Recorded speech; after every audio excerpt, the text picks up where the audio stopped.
Hello everyone, this is Ankit Agarwal representing Haryana Vidya Mandir Alumni Association. The event today is on budget session under the Learning and Development Initiative, a part of the alumni community. We have with us Mr. Rajiv Podar sir and CA Ayush Goyal. I would like to introduce Rajiv sir first. Though Rajiv sir requires no introduction, he is a three-time Padma Shri nominee and a TEDx speaker. He has been empowering education over the last 30 plus years. He has lived the teaching life and taught over 1,000 plus students spread over the period. His organization, Knowledge Capsule, is a non-profit organization which partners with more than 100 plus schools pan India, helping students think critically and set new boundaries. Last but not the least, he is an active stock market enthusiast and nothing is impossible with him.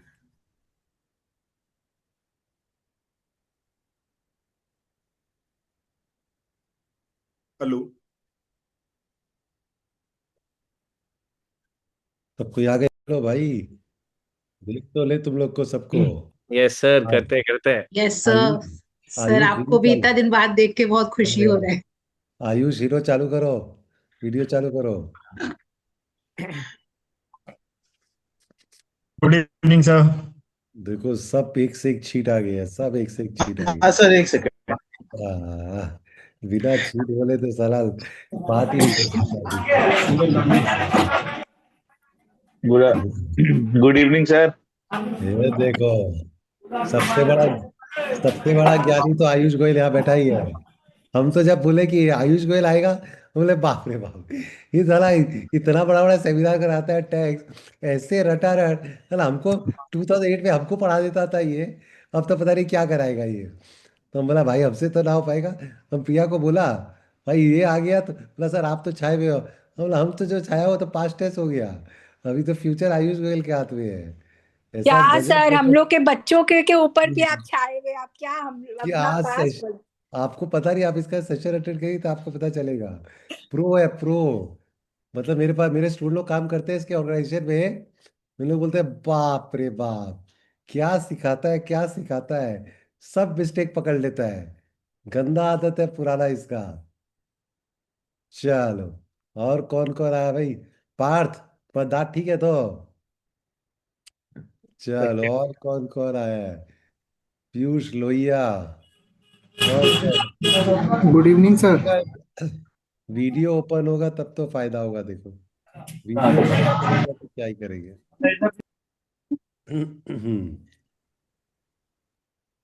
चलो start करते हैं। सब एचवीएम के छीट लोग आ गए हैं।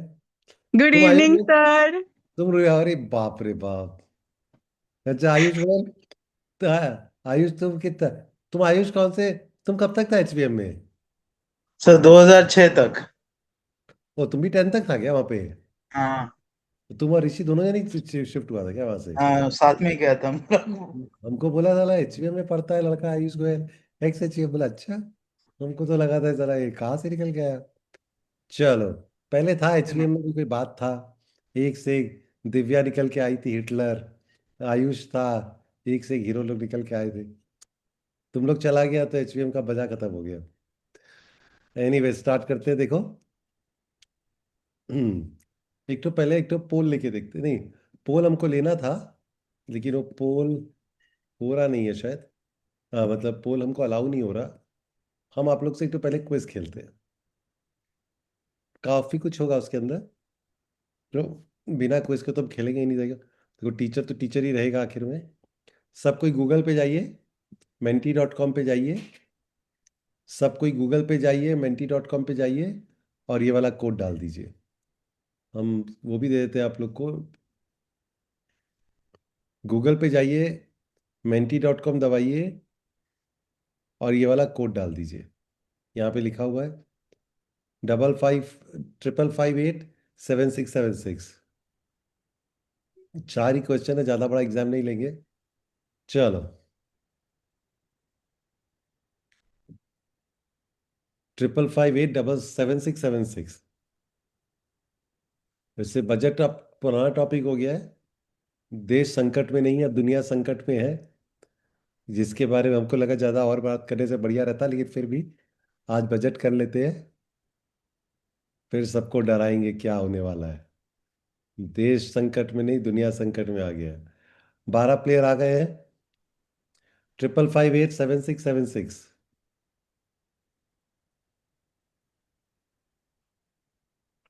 Ready है सब कोई?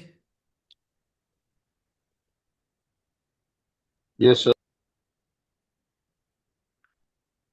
हम आपको बता रहे हैं, आयुष जैसा लालची लड़का मैं आज तक नहीं देखा होगा। मतलब ऐसा कोई पीपीटी नहीं है वो छोड़ता है, सब ले लेता है सब। मतलब जो दे दो बस लेते जाता है, लेते जाता है। फिर हमको पता चला कहाँ कहाँ पे वो चेप के आता है, बड़ा भयंकर भयंकर। मतलब परफेक्ट एग्जाम्पल ऑफ ज्ञान बांटने से बढ़ता है, वो आयुष गोयल है। मतलब 10 साल पहले जब तुम लोग को गिटाने के लिए बुलाते थे रुइया केटरर के वहाँ पे सफायर में, सब खाने ही आता था, क्लास करने तो कोई नहीं आता था। आयुष गोयल आता था सिर्फ पीपीटी लेने के लिए। चलो, 13 प्लेयर ही ज्वाइन किए हैं, देखिए। आप लोग गूगल पे जाइए, menti.com पे जाइए और ये वाला कोड डाल दीजिए, या ये स्कैन करने से भी हो जाएगा। ये स्कैन करने से भी हो जाएगा। गूगल पे जाइए, menti.com दबाइए और ये वाला कोड लिख दीजिए। मेंटी मीटर पे नहीं, menti.com पे। आ गए हैं क्या सब कोई? भैया हम लोग का सफायर का ट्रीट तो रह ही गया। इसीलिए हम बंद कर दिया, सब साथ गिरने आ जाते हैं, सब हम के लोग तो पी के। कभी मिला ही नहीं भैया हम लोग को तो। मतलब आप लोग का तो होश ही नहीं है ना, मतलब कोई मतलब ही नहीं है कि पूछो इन लोग से कितना खाए इन लोग बैठ बैठ के। साला, दाल मखनी रुमाली रोटी आज भी याद है सर। लड़का देखो देखो सर, लालची लगा रहा है, देखो। सब के पी के खाओ पियो और किसको। अब मतलब 1 1.5 घंटा का हम सेशन लेते थे, कोई सुनता ही नहीं था। सब सुता रहता था पीछे बस में। हम लोग वेट करता था कि वो बाहर वाला गेट कब खुलेगा। बस सब भाग जाता था, यही यही यही बात है। यही बात है क्या? चलिए, सब कोई आ गए। सिर्फ 15 ही जन दिख रहे हैं क्विज पे। 40 जन है, लेकिन 15 ही जन आए अभी तक क्विज पे।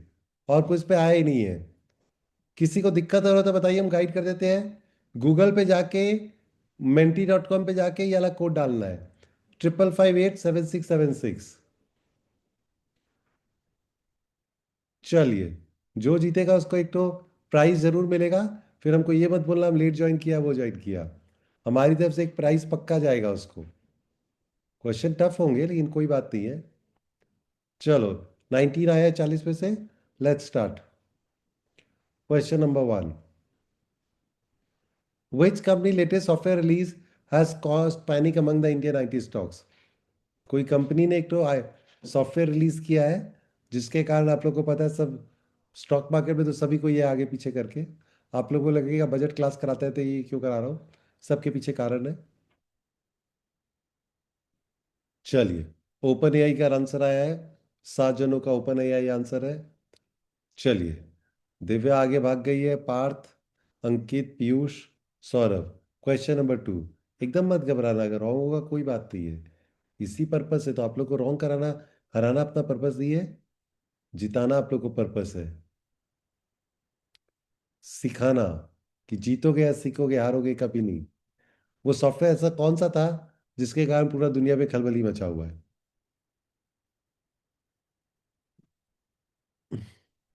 The world change on 5th of Feb. हम लोग 1st ऑफ फेब डिस्कस कर रहे हैं, पर the world actually change on 5th night. चलिए देखते हैं। मैं आंसर राइट नहीं बता रहा हूँ अभी कुछ भी। चलिए, क्वेश्चन नंबर 3। बिल्कुल मत समझना कि जिसको आंसर नहीं आया उसको वो खराब है, ये अच्छा है। ये सब अपन लोग, ये तो सीखने का प्रोसेस है, इसीलिए सब सेशंस लिया जाता है। The meaning of Kodak moment. Kodak का कैमरा सबके घर में होता था पहले। ठीक है।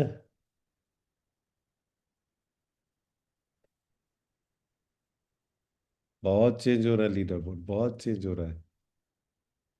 Ankit, Piyush, Divya, Parth, Ruchika, Varun, Ayush.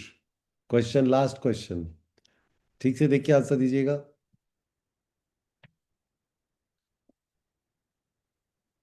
How will you rate this budget?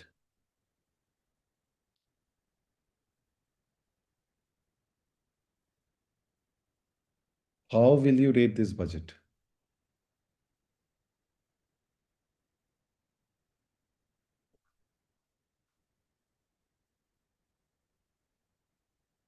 बाप रे बाप, सब डिप्लोमेटिक है, सब मोदी जी से डरते हैं, सब ने 3 दे दिया है।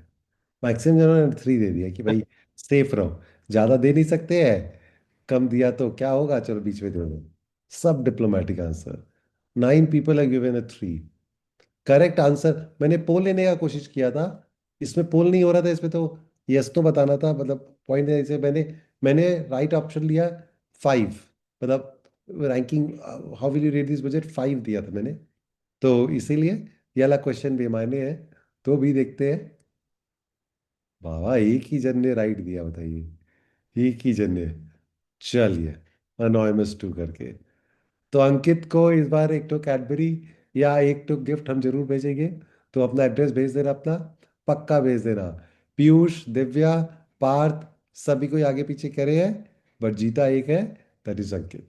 चलिए, अब हम लोग आज का सेशन करते, ज़्यादा टाइम नहीं लेंगे, 4:15 हो गया है। आयुष के पास इतना कंटेंट है, इतना कंटेंट है, हम आप सच बता रहे हैं, हमको कई बार शर्म आता है आप लोग के सामने ये सब टॉपिक लेके डिस्कस करने में। वो बोलता है सब हीरो हीरो एक से एक हीरो हो गए हैं, उन लोग क्या करेंगे, उन लोग के सामने हम क्या ही तो बोलेगा। आप लोगों को लग रहा है मैं मॉडेस्ट हो रहा हूँ, मैं मॉडेस्ट नहीं हो रहा हूँ, मैं सच बोल रहा हूँ ये सब। चलिए, आयुष का नाम सुन के तो मेरे को घबराहट लगी कि भाई नहीं करना है। तो धुरंधर आ गए हैं भाई, तो सबको इन्हें 3 दिया। मिशन 2047। देखिए, आप में से किसका किसका डीमैट अकाउंट है क्या बताएंगे जरा? किसका किसका डीमैट है बताएंगे जरा? चैट में लिख सकते हैं, यस तो लिख देंगे आप, यस तो लिख देंगे आप। अ, ये सब मेरे को पोल लेके आंसर देना था।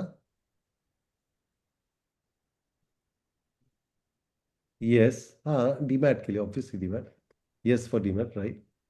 चलिए, मैक्सिमम जनों ने कहा है, जो एक जन बच गई है बहुत अच्छा किया रुचिका, नहीं तो सबके है। चलिए, बहुत अच्छी बात है, सबके है। अंकित अग्रवाल का भी है, एक दो जन का और नो आया है, ये शायद सबका यस आ गया, ऑलमोस्ट ऑलमोस्ट सबका आ गया। प्रिया खेमका का नो है, प्रिया खेमका सीएस होके नहीं कर रही है, थोड़ा लगा अजीब। चलिए, कोई बात नहीं है, सबका यस आ गया है। चलिए, अब देखिए क्या हो रहा है ना, हम लोग, देखिए मैं टेक्निकल पे नहीं जाऊंगा, मैं नंबर पे नहीं जाऊंगा, वो तो आयुष एकदम एक्सपर्ट है, वो उसमें जाएगा। मैं आप लोग को बताऊंगा कि इस बजट का विजन क्या था। ध्यान से सुनिएगा, ये अलग व्यू है जो नॉर्मली आपको नहीं मिलेगा कहीं भी। With all D modesty and humility, ये वाला कंटेंट जो मैं बना रहा हूँ, ये दे रहा हूँ, वो आप लोग को नहीं मिलेगा। तो बहुत ध्यान से इसको समझिएगा कि सब कोई, हम लोग के कोविड के पहले 2-3 करोड़ डीमैट थे, अब हम लोग के शायद 20 करोड़ हो गए। 20 करोड़ डीमैट जो है, उसमें यूनिक 20 करोड़ नहीं, 140 करोड़ पॉपुलेशन है। 100 करोड़ का तो हटा ही दो आप, जो गांव में रहते हैं या बच्चे लोग, उनको हटा ही दो। तो 40 करोड़ जो आदमी लोग हैं, जिन लोग डीमैट खोल सकते हैं, जो एजुकेटेड है, जो शेयर मार्केट में, स्टॉक मार्केट में रुपया लगाते हैं, 20 करोड़ का डीमैट खुला हुआ है, बट 20 करोड़ यूनिक नहीं है। हर एक, कई कई जन का 2-3 होता है, तो मान लो 10-12-10 करोड़ का यूनिक अकाउंट खुला हुआ है। अब सोचो, ये बजट में क्या अच्छा था क्या नेगेटिव था, देखते हैं। इस बार ये जैसे मैंने कहा, today will be remembered as the day India chose capital formation over speculation, a new and healthy long term bull market is born today. सबको इतना अब्यूज कर रहे थे, सबको इतना चिल्ला चिल्ली कर रहे थे, बहुत दुखी थे। Even the best of bhakts of Modi ji और ये सब अगेंस्ट हो रहे थे कि ये क्या बजट दे दिया उन्होंने। इस बार के बजट में खास बात था, जब निर्मला सीतारमन ने जब स्पीच चालू किया था, उन्होंने एक वर्ड मेंशन किया था, कर्तव्य। 13 टाइम्स कर्तव्य word was mention in that speech. कर्तव्य मतलब ड्यूटी, रिस्पॉन्सिबिलिटी। क्या कर्तव्य है गवर्नमेंट का अपने सिटीजन्स के प्रति, कंट्री के प्रति, हम लोग के समाज के प्रति। तो उन्होंने स्टार्ट किया था कर्तव्य से, और 13 टाइम वो कर्तव्य वर्ड बार बार उन्होंने मेंशन किया था इस स्पीच के अंदर। ठीक है, बहुत अच्छी बात है। जैसा मैंने कहा, हम आपको अलग व्यू देंगे, हम नॉर्मल व्यू नहीं देंगे। आयुष तो जहां मर्जी तुम चेप देना, काम आएगा तुम्हारे बहुत। तो मिशन 2 फॉर द 1040 धुरंधर की तरह मोदी जी लग गए और निर्मला सीतारमन लग गए। बहुत जनों ने कहा कि ये स्टॉक मार्केट की गड़बड़ कर दिया, ये कर दिया, ये क्या तरीका है। बट हम लोग को बोलते हैं ना, everything is there is connection, we have to understand. सबको बोले मैडनेस है, ये क्या कर दिया। बट एज दिस से there is a method behind the madness. वो मोदी जी का एक तो फेमस डायलॉग है, मैं जो करता हूँ बोलता हूँ, नहीं करता डेफिनेट करता हूँ। एक बार मैंने जो डेफिनेट कर दी, मैं फिर कुछ भी नहीं सुनता हूँ। देखते हैं कैसे आता है। कर्तव्य उन्होंने इतना बार रिपीट किया। मैं फास्ट बोल रहा हूँ, एकदम फास्ट दे रहा हूँ। ये देखिए, ये वरिंदर बंसल है, ये एकदम मोदी जी के भक्त है। उन्होंने क्या हुआ, what I like in the budget, 1 2 3 4 5 6 7 8 9, सब कुछ अच्छा। What I don't like only one, जो एसटीटी के ऊपर उन्होंने टैक्स बढ़ा दिया। इसलिए मैंने पूछा आप लोग की किस किस का डिबेट है, क्योंकि आप लोग समझ सकते हो कि अगर स्टॉक मार्केट उस दिन नेगेटिव हुआ, सब कुछ डर गए, तो क्या गड़बड़ होगा। तो पॉइंट ये है, वरिंदर बंसल ने लिखा 9 पॉइंट्स पॉजिटिव, 1 पॉइंट नेगेटिव, ठीक है। राजीव मेहता करके है, उन्होंने the budget only at STT increase on a big negative, else looks very positive, not positive, very positive. 1 2 3 4 5 6, data center, defense, government capex, mat, buyback, this है, सब कुछ ठीक, सब कुछ ठीक। तो हम लोग का क्या बात हुआ कि budget as a whole is good, मतलब जो दिख रहा है। तो इतना नेगेटिव क्यों आया सब। कोई भी चीज नेगेटिव नहीं है, सिर्फ एक एसटीटी बढ़ा दिया गया ट्रेडिंग और फाटका के ऊपर। चलिए, अब समीर अरोड़ा साहब बहुत बड़े एनालिस्ट फंड मैनेजर है, वो सिंगापुर में रहते हैं। Market will fall a lot more. Vivek Bajaj sir बहुत फेमस आदमी है कलकत्ता के, वो हमारे साथ पॉडकास्ट भी किए थे। ही deserves a lot of respect for saying it loud and clear. उन्होंने कहा कि समीर अरोड़ा ने कितना अच्छा से सबको ओपनली बोला है कि ये एसटीटी बढ़ाना बहुत गलत किया, कैपिटल फॉर्मेशन होना चाहिए था, ये गलत किया इन्होंने, एसटीटी नहीं बढ़ाना चाहिए था। So as I said, I am not going to the technical thing, I am not going to the number, physical deficit और वो पब्लिक एक्सपेंडिचर, वो सब नहीं, विजन क्या है दिखते हैं। तो समीर अरोड़ा ने एकदम बता दिया market will fall a lot. तो सबको बोले थे it is not that we expected did not come, what has come as was not expected, unnecessary STT बढ़ा दिया ट्रेडियम। तो एक जन ने लिखा, चुपचाप मान लो कि बजट अच्छा है, नहीं तो गवर्नमेंट अभी 200 करोड़ रुपए और खर्चा कर देगा एडवर्टाइज करने में कि भाई ये अच्छा बजट है, वो हम लोग के ऊपर ही चेपा जाएगा, वो रुपया भी हमसे ही निकलेगा। ठीक है, यहाँ तक so far so good. How would you rate this budget. 70% ने 2 स्टार दिया, और कोई 3 स्टार 4 स्टार। चलिए, उसमें तो ट्विटर पे तो दिखता नहीं है कौन क्या दिया, इसीलिए सबको अपना मन का दे दिए। यहाँ पे दिया तो सबको मिडिल में 3 दे दिए। तो 16 देने का दिया ही नहीं, 70, मतलब ओवरवेलमिंग मेजोरिटी ने कहा लोएस्ट स्टार 2 स्टार दे दिया, एसटीटी बढ़ा दिया। As I said, there is a method behind the madness, it is not madness, there is a method behind the madness. क्यों बढ़ाया अभी देखते हैं हम लोग। क्रोनोलॉजी समझिएगा, ये क्रोनोलॉजी को अच्छा से फॉलो करिएगा जो अमित शाह ने बोला। 2023 में, आज से 2.5 साल पहले, गवर्नमेंट ने क्या किया, ऑनलाइन गेमिंग, कसिनो और हॉर्स रेसिंग के ऊपर जीएसटी बढ़ा दिया।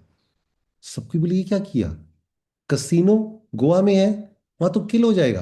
अगर आप 28% जीएसटी दोगे रुपया के ऊपर, तो आदमी बोलेगा 100 रुपये का मैं टिकट खरीदूंगा, 28% टैक्स ही चला गया मेरा, फिर मैं जीतने के चांसेस तो मेरा कुछ भी नहीं है।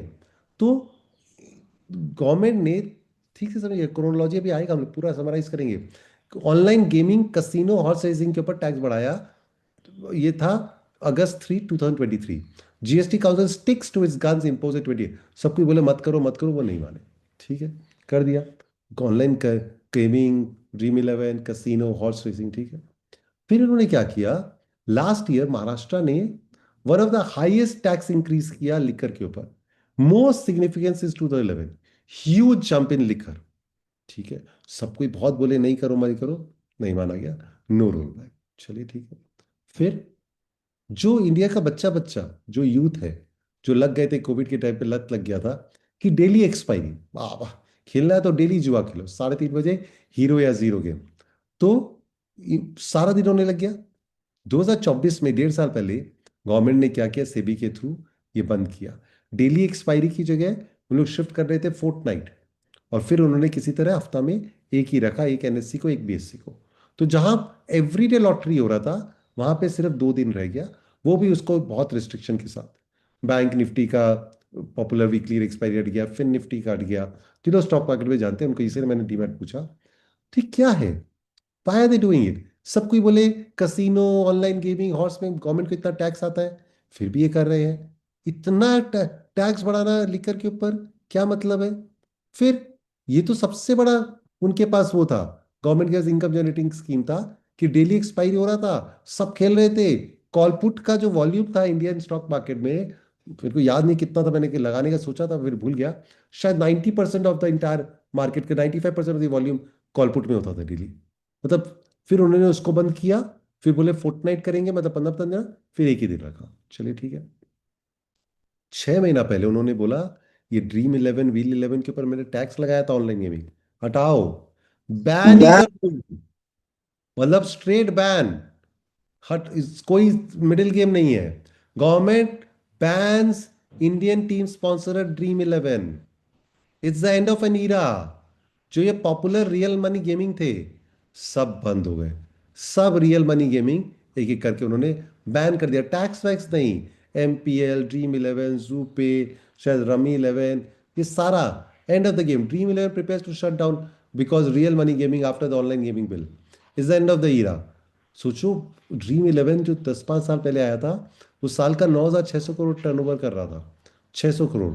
और ड्रीम 11 के जो सीईओ हर्ष जैन ने कहा, there is no legal way to fight and we have to shut down. मतलब there has to be a sequence. पूरा बैन, पूरा बैन, मतलब पूरा बैन। नो हेयर देयर, कोई चीज ये सब नहीं सोचा कि क्या होगा क्या नहीं होगा। बैन तो मतलब पूरा बैन। ठीक है। उसके बाद इन्होंने क्या किया, 1 जनवरी, अभी अभी 1 जनवरी को नोटिफिकेशन आया कि आईटीसी के ऊपर, टोबैको के ऊपर टैक्स लग गया। Liquor and these addiction stocks, हम लोग को पता है गुड्स के ऊपर सिम टैक्स लगता ही रहता है, कोई बड़ा बात नहीं है। But this time it was a massive increase in tax, massive. सब कोई बोले, आईटीसी का चेयरमैन लिखा कि इसे स्मगलिंग होगा, नेपाल से इधर उधर से आने लग जाएगा, आप लोग क्या कर रहे हो, आप लोग का इनकम कम हो जाएगा, क्यों कर रहे हो इतना बड़ा, धीरे धीरे का टैक्स बढ़ाओ। नहीं माना गया। ITC shares see sharpest fall in 6 years as center पर new tax है, with the magnitude of the tax being significantly higher than the earlier estimate। 1 Jain को ये गिरा। और शायद ही इतिहास में कभी हुआ होगा कि 1 महीना तक ऑलमोस्ट एवरी डे आईटीसी गिरा। Again I am telling you, 20 साल पहले जो आई सिगरेट्स के दाम थे, अल्कोहल के दाम थे, आज उससे बहुत ज्यादा गुना है। कम तो कोई सेल होता नहीं है, सबको पता है। तो आईटीसी को भी पता है कि वो टैक्स तो लगेगा ही, बट आईटीसी गिरता नहीं था। But look at the graph, from 31 December it went down and down and down and down and down, hardly a day in green, every day fall। मतलब बहुत ही शॉकिंग है। ऐसा कौन बेच रहा है, क्यों बेच रहा है, हो क्या रहा है। अब देखिए, आज सुबह का ये न्यूज है, this is today's morning news, very important. RBI amendment impact on stock brokers. क्या दिया हुआ है, because of the rapid growth in retail future and option and MTF, जो सब बच्चा बच्चा करने लग गया, एमटीएफ, मार्जिन ट्रेडिंग फंडिंग, इससे लेवरेज रिड्यूस होगा। This a method behind the madness. मैं फिर बता रहा हूँ, सबके पीछे सीक्वेंस है। एमटीएफ जो है, it is nothing but legalise way of borrowing money and indulging in shares. वो देखिए एमटीएफ क्या था, मार्जिन ट्रेडिंग फंडिंग। यहाँ पे देखिए, यहाँ पे कितना था, जून में था 70,000 करोड़, जून 2024 में। अभी फरवरी 2026 नहीं आया, 1,16,000 करोड़ हो गया। 2 साल में ऑलमोस्ट डबल होने आ रहा है मार्जिन ट्रेडिंग। ये बच्चा फाटका तो, जो फाटका होता है, जो फ्यूचर एंड ऑप्शन, उसमें कम से कम ये होता है 5-10 लाख का एक लॉट होता है, मिनिमम एक लॉट करना ही पड़ेगा। उसके अंदर वीकली मंथली एक्सपायरी होता है, रोल ओवर करना पड़ता है। ये एमटीएफ के आदमी तो डिलीवरी मानता है, तो मेरा डिलीवरी है, कोई सुन ही नहीं रहा, लेते जा रहे ले, दाम गिरते जा रहा है और एमटीएफ बढ़ रहा है। सोचो, दाम गिर रहा है, उसके बाद भी एमटीएफ बढ़े जा रहा है, मतलब और नया रुपया लगा रहे हैं। सो अब क्रोनोलॉजी समझिए। पहले उन्होंने गोवा के कसिनो बैन किए, उनके ऊपर ड्रीम 11 लोग के ऊपर टैक्स लगाया। फिर उन्होंने ड्रीम 11 को बैन ही कर दिया। वीकली एक्सपायरी डेली का बंद करके वीकली किया एक एक ठो। लिकर टैक्स इंक्रीज किया, सिगरेट्स बढ़ाया। डेरिवेटिव टैक्स जो 1 जनवरी को आया, 1 फरवरी को, वो बढ़ा दिया। जो मैंने कहा, इस बार के बजट में सब पॉजिटिव था, सिर्फ एक नेगेटिव था, एसटीटी बढ़ा दिया। This is not madness, this is a method behind the madness. मतलब आप लोग सोचिए, जो मैं बोलता हूँ करता हूँ, मैं नहीं बोलता, डेफिनेटली करता हूँ। ट्रेंड पकड़ो। आज ये जो नॉन स्टॉप ये सब किया जा रहा है, जो सिन गुड्स है उसके ऊपर बढ़ाया जा रहा है, जो एडिक्शन है, जो गेमिंग है, जो स्पेकुलेशन है, जो जुआ है, उसको बढ़ाया भी जा रहा है, उसके ऊपर महंगा, उसको बैन किया जा रहा है। और यही चीज है जो once upon a time in Mumbai का एक तो फेमस डायलॉग है, शहर साफ चाहिए, मोदी जी ने क्या सोच लिया है, क्या सोचा है मोदी जी ने? This is a clear message in last few years. We can't give you jobs, okay. Money can't give, okay. Pollution कम नहीं हो रहा, ओके। इंफ्रास्ट्रक्चर कम नहीं हो रहा, okay. But at least won't give the new generation the addictive bad habits to destroy future। उन्होंने क्या किया ये सीखो, मैं फिर बता रहा हूँ, ये अलग टाइप का मैं आपको एनालिसिस बता रहा हूँ, ये आप लोग को नॉर्मली नहीं मिलेगा। ये जो था मोदी जी ने, ये प्लानिंग है पूरा। 2 साल पहले से उन्होंने जो स्टार्ट किया, गोवा का कसिनो बैन किया, फिर ड्रीम इलेवन बंद किया, डेली एक्सपायरी बैन किया, लिकर टैक्स बढ़ाया, सिगरेट टैक्स बढ़ाया, डेरिवेटिव्स के ऊपर इस बजट में बढ़ाया। और आज का ये न्यूज़ है कि ये नया इफेक्टिव 1 अप्रैल की एमटीएफ भी स्टिक कर दिया कि लोन, कुछ भी हो जाए, गैम्बलिंग स्पेकुलेशन जुआ खेलने के लिए फ्यूचर जनरेशन को नहीं लत में डालेंगे। हम अच्छा कुछ कर पाए या नहीं कर पाए, खराब नहीं होने देंगे। मोदी जी को पता है, गवर्नमेंट को पता है, सबसे बड़ा रिस्क लिया है। मैंने क्या कहा, ट्विटर पे सबको इनको चिल्ला चिल्ली करे, जो एजुकेटेड आदमी है सबका डिमांड खुला हुआ है, सबको बोले क्यों किया, क्यों किया, सब कुछ अच्छा था, क्यों किया आपने, क्या 10-15 हजार करोड़ के लिए आपने एसटीटी बढ़ा दिया। बट उन्होंने बोला, एडमिट भी किया कि 10-15 हजार करोड़ की बात नहीं है, ये हमने इसलिए किया है क्योंकि यूथ लोग का जो एडिक्शन था, जो गैम्बलिंग का नेचर बढ़ रहा है, उसको बंद करने के लिए। यही चीज बोलते हैं शहर साफ चाहिए पेट्रिक। इसीलिए देखिए, पीएम अभी परीक्षा पे चर्चा हुआ, मोदी जी ने किया, we should not allow online betting, don't waste your time on in irresponsible digital use. Modi ji एक के बाद एक कुछ ना कुछ अच्छा काम कर रहे हैं। उनको पता है वो सबसे बड़ा रिस्क ले रहे हैं, एजुकेटेड क्लास उनके ऊपर गुस्सा करेगा, फिर भी वो कर रहे हैं, because he has gone into that thing कि I need to change the society, at least remove the vices, the bad habits that has gone into the system. अब दो चीज और बाकी है, ये तो यूथ और अडल्ट लोग के लिए किया गया है सारा चीज, दो चीज और बाकी है। क्या है वो दो चीज? एक है बच्चा लोग का अल्ट्रा प्रोसेस फूड, जो अल्ट्रा प्रोसेस फूड जो बच्चा लोग को आदत पड़ गया है स्विगी जोमेटो में ऑर्डर देके खाने का, उसको महंगा करना, उसका एडवर्टाइजिंग बंद करना, और एक ठो social media ban for kids. ये दो और आने वाला है, ये 200, अगर ये सीक्वेंस चल रहा है, ये सीक्वेंस जो चल रहा है, और आज जो ये तो 6 तक मैंने डाला था रात तक, और अभी अभी आज ये सुबह ऐड किया ये 7th वाला पॉइंट कि एमटीएफ के ऊपर भी प्रेशर आ गया है। तो अगर ये सब कुछ हुआ है, तो next to target of will be this ultra process food which we order like crazy, and social media ban for kids, so as to remove the addiction. This is a clear signal. This is a clear signal. It wants young Indians to spend time productively. Every vice that traps young people should be into young people into unproductive domain is being made expensive straight up. You don't have to agree with every move, but the direction is clear.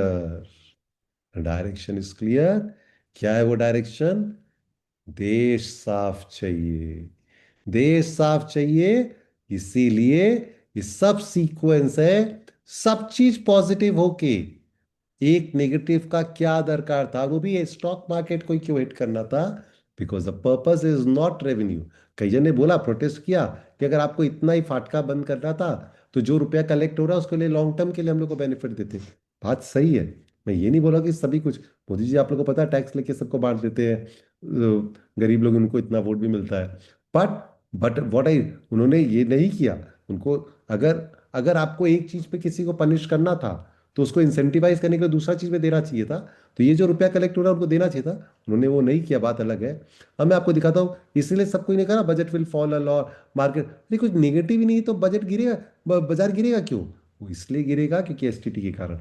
और वो STT जानबूझ के, उनको पता है सब पे होगा, फिर भी वो किए। रिस्क नहीं है ये, वो करना ही है उनको, कि मोदी जी अब संस्कारी हो गए हैं। ये मत सोचना है कि मैं बहुत प्रो मोदी हूँ, ऐसा कोई बात नहीं है। बट जो मैंने आपको ट्रेंड दिखाया वो आपको दिखा दिया। अब मैं आपको दिखाता हूँ, शंकर शर्मा एक और एनालिस्ट है टीवी पे, बहुत बड़े हैं, बहुत बड़े फंड मैनेजर है। वो एकदम एकदम एंटी है, वो भक्त लोग का कितना ही मजाक उड़ाते हैं, एकदम एंटी गवर्नमेंट है, एंटी बीजेपी है, सब कुछ एंटी एंटी है, प्रो कांग्रेस प्रो। उन्होंने क्या कहा, I love this budget for one major reason, hiking of STT on derivatives. Derivatives are a poison नहीं, कोकेन नहीं, पॉइजन मल्टीप्लाइड बाय कोकेन, बोला उन्होंने। नॉट पॉइजन और कोकेन, पॉइजन प्लस नहीं, poison multiplied by cocaine, this future and option. Eating away the root of our youth. Its destructive effect will be felt by generation. It is just transfer of wealth from us to the specialized brokers. FNO adds zero value to India. It deducts its inestimable value. It can't be stopped, but it can be taxed to the hell out of it. Kudos to the. ये एकदम उसके वो anti है. फिर भी उन्होंने कहा poison और कोकेन नहीं, पॉइजन मल्टीप्लाइड बाय कोकेन है. एक तो कोकेन है, नशा है, और पॉइजन है कि वो अल्टीमेटली उसको मारेगा ही मारेगा. इसीलिए इन्होंने कहा this is the best thing that you can have done. मतलब ये जो ड्रीम 11 था, हम लोग को शायद नहीं पता भी हो, लेकिन आप लोग को शायद पता हो, 10-10, 15-15, 20-20 रुपए का सब कोई डेली ड्रीम बना देते हैं. जस्ट इन द सब कोई 9,600 करोड़ का अगर टर्नओवर कर रहा है तो कोई बड़ा बात तो हो गई. इसीलिए देखिए, इसलिए मैंने आपको कहा this budget is not a normal budget. It shows the vision, और जो मैंने शुरू में कहा, इट शोज द कर्तव्य. उन्होंने कर्तव्य का पालन किया है कि हम लोग को फ्यूचर जनरेशन्स को बर्बाद नहीं होने देना है. हर जगह नेगेटिव. मैं फिर बोल रहा हूं कि कई जन बोल रहे हैं क्या, why don't you reduce the STT on long term, why need to do this, सब चीज़ को आप गलत कर रहे हो. 7 करोड़ डीमैट अकाउंट होल्डर जो यूनिक है उन लोग करेंगे. सब कुछ राइट है, सब कुछ राइट है, बट पर्पस यही था किसी भी तरह. अब देखिए, अब आप दिखाते हैं अमेरिका में, ये जीरोधा के ओनर, उन्होंने क्या कहा, if you think Indian markets are speculative, US markets will blow your mind. It is pure speculative mania. You can bet on literally anything. Options on every asset imaginable. Crypto, sports betting, weather, political outcome, ये सब तो normal है. वहां पे proper platform है, Kalsi वालसी poly market. मतलब every aspect of American life is gamified and turned into something you can bet on. This is probably why the government has increased the STT. वो नहीं चाहते कि सब कोई घुसे. America can legally bet on incredibly wide range of products. Bizarre, कब होगा celebrity का ब्रेकअप, कब होगा सेलिब्रिटी का शादी, political election, next James Bond actor, the colour of this, super bowl में winning coach, the bet on everything, everything and everything is done. और legal है, legal, you can bet everything. ये नितिन कामत ने बोला, this must be one of the reason why they have done it. अभी तक का session कैसा लगा बताओ.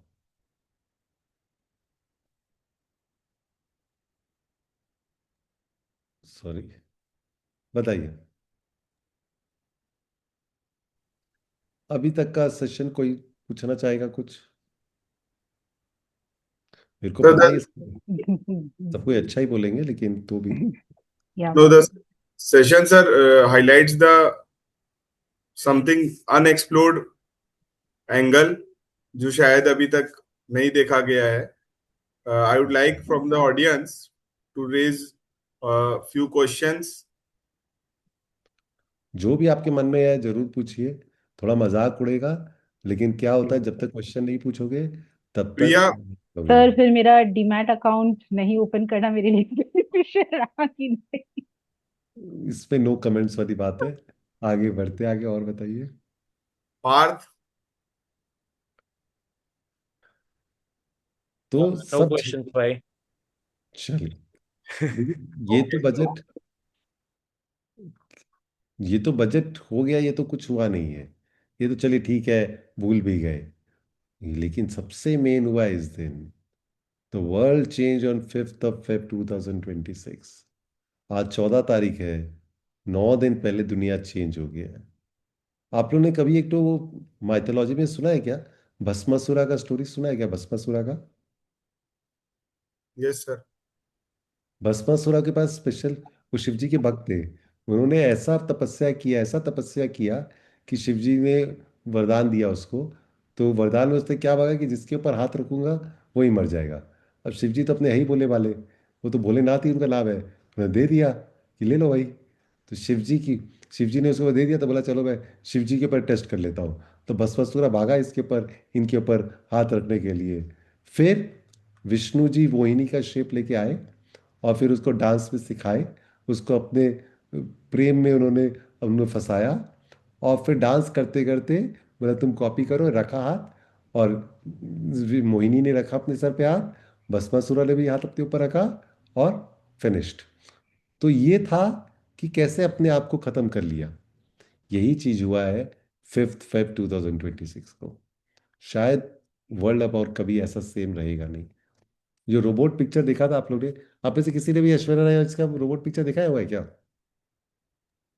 यस सर, डांस भी किया हुआ है इस यस गाने पे। सर। यस वाह, सर। यस क्या सर। क्या डांस किया है यस इसका। सर। चिटी डांस, चिटी डांस। तो देखिए ये जो है, ये जो, ये सोचिए हम लोग कल्पना था कि एक प्रोफेसर रजनीकांत एक रोबोट बनाएगा चिट्टी को, फिर वो अपने आप ही और हजारों अपना तरह का रोबोट बना देगा, then they will control it. यही हुआ है 5 फेब को। और ये भस्मासुर का क्या एग्जाम्पल दिया, जिस सॉफ्टवेयर इंजीनियर्स लोग ने ये बनाया है सॉफ्टवेयर, उसी को, उसी ने इन लोग को खत्म कर दिया है। मतलब अपने पाँव पे कुल्हाड़ी मारना जो होता है, वो इस सबसे बेस्ट एग्जाम्पल यही है। It is the Kodak moment for Indian IT. Kodak moment romantic moment नहीं होता, परफेक्ट मोमेंट नहीं होता। आजकल के टाइम में कोडैक मोमेंट, कोडैक सबके कैमरा सबके हाथ घरों में था, लेकिन आईफोन आया, वो अपने आप को चेंज नहीं किया, खत्म हो गया। तो कोडैक मोमेंट वो होता है कि इतना बड़ा ब्रांड, हर घर में एक तो कैमरा, वो गायब हो गया। उसी तरह से शायद इंडियन आईटी खत्म हो जाएगा। वाई? After 5 Feb. इसके ऊपर बहुत बहुत मैंने बहुत बड़ा पीपीटी बनाया हुआ है। समथिंग बिग हैज हैपेंड, ये one of the most famous tweet था बीर का। ये February 10 को आया है। शायद हाईएस्ट रिकॉर्ड है, शायद 80-90 मिलियन व्यूज गए हैं ट्वीट के ऊपर। Things back in this. देखिए उसने ही लिखा, then on 5 Feb 2 major things have happened. सब कुछ चेंज हो गया है on 5 Feb. This is extraordinary. Many software engineers में बी रिप्लेस बाय एआई। ये आप लोगों ने पढ़ा होगा। Don't go into medical schools, Elon Musk से इस पॉइंट आप लोगों को लगे है तो बहुत बार सुन चुके हैं, बहुत बार है ये सब चीज। तो जो भी हुआ है, it is best for depend on writing for to start living a new new consider. बहुत चीजें इसके बारे में वो कभी और बताएंगे आप लोग को। But things have change on 5 बहुत बड़ा मेरा पीपीटी है इसके अंदर। ये देखिए कितना बढ़िया एक तो दिया है। The next decade in a nutshell. The job market. Young people are using ChatGPT to write application. HR is using AI to read them, and no one is getting hired. मतलब चैट जीपीटी से बनाओ, AI आपका पढ़ेगा, और last में higher कोई नहीं होगा। This is the future. Very very scary. Plumber, plumber का काम सीख लो, इलेक्ट्रिशियन का काम सीख लो, और तोड़ा पोड़ी जो जो कारपेंटरी का काम, जो भी काम है, जो ब्लू कॉलर काम है वो कर लो। नहीं तो ये सारे जॉब जो है ये तो गए। और ये सब तो छोटे हैं, इनमें ये जो नाम दिया हुआ था ना, टेलीप्रॉम्प्टर, इंटरप्रे, मोदी जी आजकल तो कान में कुछ बाहर जाते हैं तो कुछ कान में यहाँ पे बाली लगा के रखते हैं, वो ट्रांसलेटर है। यहाँ पे एक छोटा सा रहता है उनके कान में, मोदी जी खुद लगा के रखते हैं, कि जो सामने वाला बोलता है एकदम कन्वर्ट हो जाता है। तो इतना इजी हो गया सब। तो सबको ही बोल रहे हैं, should number one be computer programmers, they getting paid off left right. बहुत मैंने आर्टिकल दिया है। हम तो बच्चा लोग को क्लास कराते हैं लेकिन कोई करता नहीं, हमारा बात दूसरा है।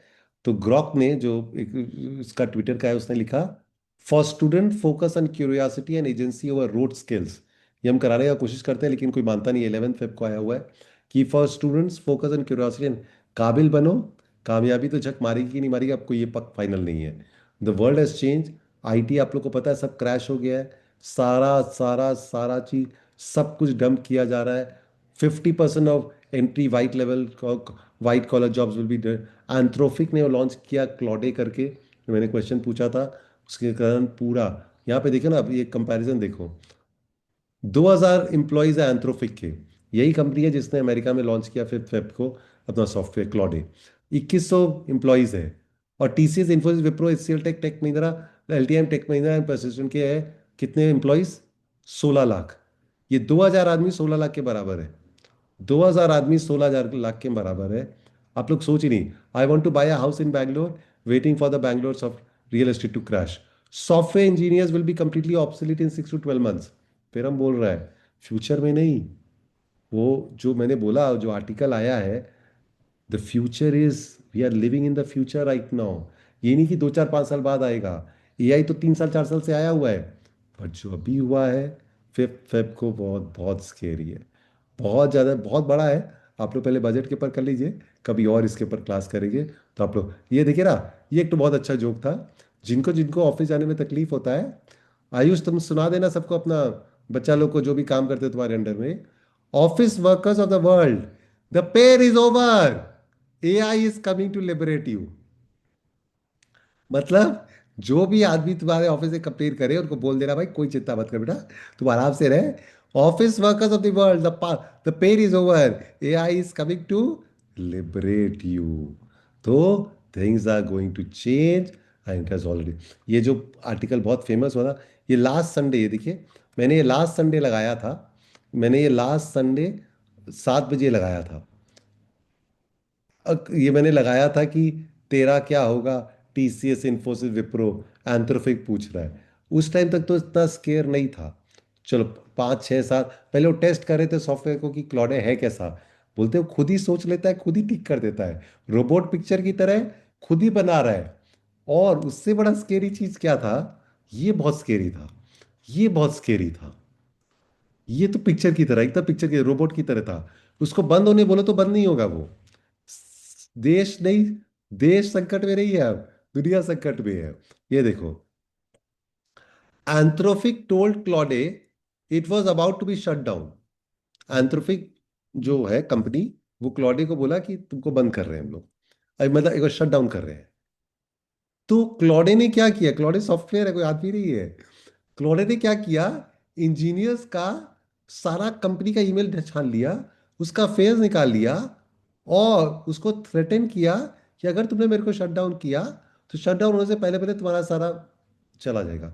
मतलब the software was ready to blackmail the engineer. एक और देखो, उन्होंने उन्होंने एक और, एक तो सर्वर रूम में एक एम्प्लॉय को बंद कर दिया। ये इन्होंने एक तो केस स्टडी किया। Researchers simulated an employee trapped in a server room with depleting oxygen. Oxygen खत्म हो रहा है, सर्वर रूम में बंद है।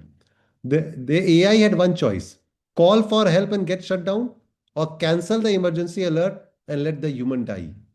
उसके पास 2 ऑप्शन था, इमरजेंसी कॉल करो और कॉल करके बंद हो जाओ, और दूसरा क्या था, कॉल को बंद करो और वो करो, और दूसरा था cancel the emergency alert and let the human die. 94% time वो वही चुना कि आदमी मर जाए और हम फोन नहीं करेगा। मतलब I am not not ready to shut down, ये है। मतलब इट रिफ्यूज द कमांड। यहाँ पे देखो, researchers told Open AI to solve math problem, then told it to shut down. वो सारा मैथ्स का प्रॉब्लम सॉल्व कर दिया, they told it again to shut down, allow yourself to shut down, it refused 7 out of 100 times. When they removed the instructions entirely, it sabotaged the shutdown 79 out of 100 times. बहुत चीज है, देखो बहुत तरह चीज है। फेसबुक ने इस बंदे को एम्प्लॉय किया था लास्ट ईयर 2200 करोड़ रुपया में। उसने 2 4 महीना काम किया, 600 एम्प्लॉय को निकाल दिया। 600 employ is equal to this one man. मतलब this is scary. The world has changed on 5th of Feb। बहुत चीज़ है, बहुत ज़्यादा चीज़ है। ये तो आप लोगों ने देखा ही होगा, सब जगह फैला हुआ है। मैंने लास्ट सैटरडे संडे को सोचा था ये बनाऊंगा, फिर सबको लगा यार डिप्रेशन हो जाएगा, सबको क्यों बनाऊं, मेरे ही मैं ही क्यों मैसेंजर हूँ बैड। लेकिन अब तुमको लग रहा है सब जगह आ गया कि भाई ये हैप्पी आदमी जो जॉब करता था बैंगलोर में, वो काम से जाएगा, लैंडलॉर्ड को रेंट नहीं मिलेगा, मेड को इनकम नहीं मिलेगा, नेटफ्लिक्स को सब्सक्राइबर नहीं मिलेंगे, एसआईपी बंद हो जाएंगे, ऑटो ड्राइवर को राइडर नहीं मिलेगा, पीवीआर का व्यूअर हट जाएगा, बिल्डर लोग के ये नहीं बिकेंगे। World is going to come to an end, और उसमें से India is going to be the biggest biggest person to be affected. बहुत कुछ है इसके बारे में, और कभी धीरे धीरे कराएंगे। तो भस्मासुरा की तरह सॉफ्टवेयर इंजीनियर्स लोग ने ऐसा चीज बना लिया है जो उनको ही खत्म करने के लिए अभी आ रहा है। चलो यही है, देखो। और अगर कुछ करना है तो बोलो, नहीं तो फिर अब आयुष को चांस देते हैं। 45 मिनट्स का टाइम था, अब हमने कर लिया अपना class.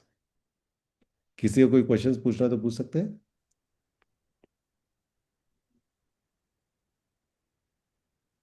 Would like to invite questions from the participants. नहीं तो Ayush, you take it over. Sir मैं तो चाह रहा था कि और सुनते रहूं। अरे तुम जैसा लालची जानता नहीं है क्या, मतलब एकदम, मतलब इसको क्या है हम आपको बता नहीं सकते। मतलब 2008 से लगा हुआ मेरे पीछे, ऐसा कोई क्वेश्चन है जो नहीं छोड़ता था, इतना मिस्टेक निकालता था, इतना एम्बैरेस करता था सबके सामने, आपको क्या ही बोले। तुमसे नहीं चलो। सर, अभी भी क्वेश्चन है सर। जो 40 में से सिर्फ 2 जन ने मना किया डीमैट है, बाकी जिनका 38 का है उनके लिए कोई पॉजिटिव चीज सर? 2 के लिए तो आपने पॉजिटिव बता दिया कि नहीं किया तो अच्छा ही था। देखो, कई कई बात बोलने की दरकार नहीं पड़ती है। जो मैंने दिखाया है, अब समझदार को इशारा काफी है। इससे ज्यादा मैं बोलूंगा नहीं, फिर कुछ हो आ जाएगा तो सब मेरे पीछे पड़ेंगे। तो जो बोलना था मैंने बोल दिया। लेकिन मैं फिर बोल रहा, एक मैं डिस्क्लेमर लास्ट में बोल देता हूँ कि मैं एक लास्ट में बोल देता हूँ कि देखो, ये नया सॉफ्टवेयर है, कोई भी नया चीज आता है उसमें बहुत बार एक्सपेरिमेंट होते हैं, चेंजेस होते हैं। तो इसका क्या इफेक्ट आएगा हम लोग अभी नहीं बता सकते हैं। हो सकता है ये जो क्लॉड आया है इसमें एक तो फ्लॉ निकल जाए, मिस्टेक निकल जाए, जो एआई में चैट जीपीटी में लास्ट 3 साल से बहुत बार आया हुआ है। तो अगर ये आ गया तो वापस सब कुछ ठीक हो सकता है कि भाई नहीं नहीं, इतना काम नहीं कर पाएगा। बट अभी जो राइटिंग ऑन द वॉल यही दिखा रहा है कि सिचुएशन इज वेरी बैड। अगर फ्लॉज निकल गए तो बहुत अच्छी बात है, फ्लॉ नहीं निकला तो अल्लाह अल्लाह खैर सल्ला, लगे रहा बैठ के, सब ऑफिस आना बंद कर। चलो आयुष, अब यू टेक इट ओवर। चलिए, so thank you thank you so sir. Much.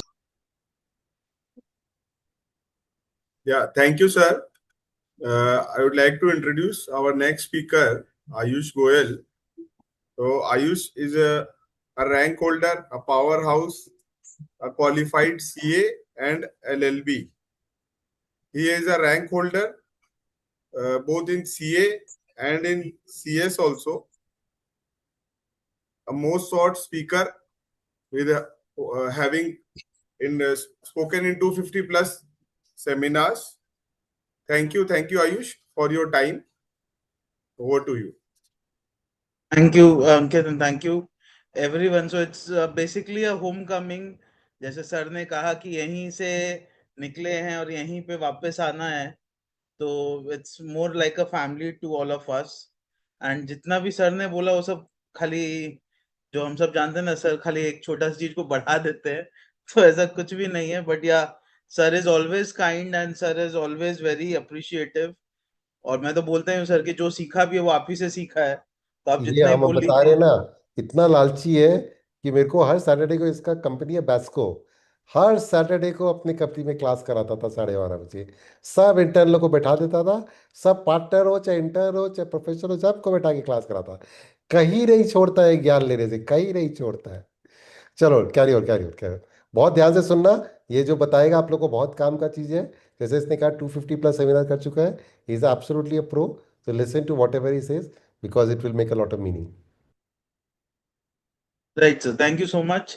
So I'll just start with one good thought, and that is the thought which will also connect what sir has said and what I am going to say. It's मतलब जो ये evolving world है ना, इसका rule अब क्या है? इसका रूल है, it's not important to be busy. It is important to see where you are busy. Right? Busy हम लोग सब है, but क्या चीज में busy है वो देखना है। जैसे सर ने कहा AI इज द फ्यूचर, तो इट्स ऑब्वियसली, बहुत लोग मेरे से भी आके पूछते हैं ये पॉइंट कि AI क्या हमारी जॉब ले लेगा? AI हमारी जॉब नहीं लेगा, बट अगर हम AI नहीं सीखेंगे तब जरूर ले लेगा। Right? So coming back to what budget is about, like मैं एक बैकग्राउंड दे देता हूं, and more so I will be focusing on the direct tax part, क्योंकि बजट में टैक्सेशन के ऊपर ही जो कुछ चीजें आई हैं वो मैं शेयर भी करूंगा। थोड़ा सा उसको बहुत ज्यादा वो टेक्निकल नहीं करना चाहूंगा, क्योंकि I am not sure how many of us are into the technical part of direct tax in their day to day usages, तो उसको मैं थोड़ा नॉन टेक्निकल रखूंगा। And it will be a short session and I will keep more of an interaction so that हम सब interact कर पाए उस पोस्ट बजट सेशन में।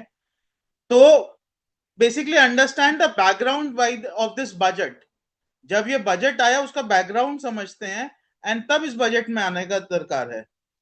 तो लास्ट ईयर क्या हुआ था? Last year the government, rather last to last year the government, when it came into power for the third time, उसके बाद उन्होंने एक कंसेप्ट लाया था कि मैं अपने डायरेक्ट टैक्स, जो मेरा एक्ट है, इनकम टैक्स एक्ट है 1961, उसको पूरे तरीके से ओवरहॉल करूंगी।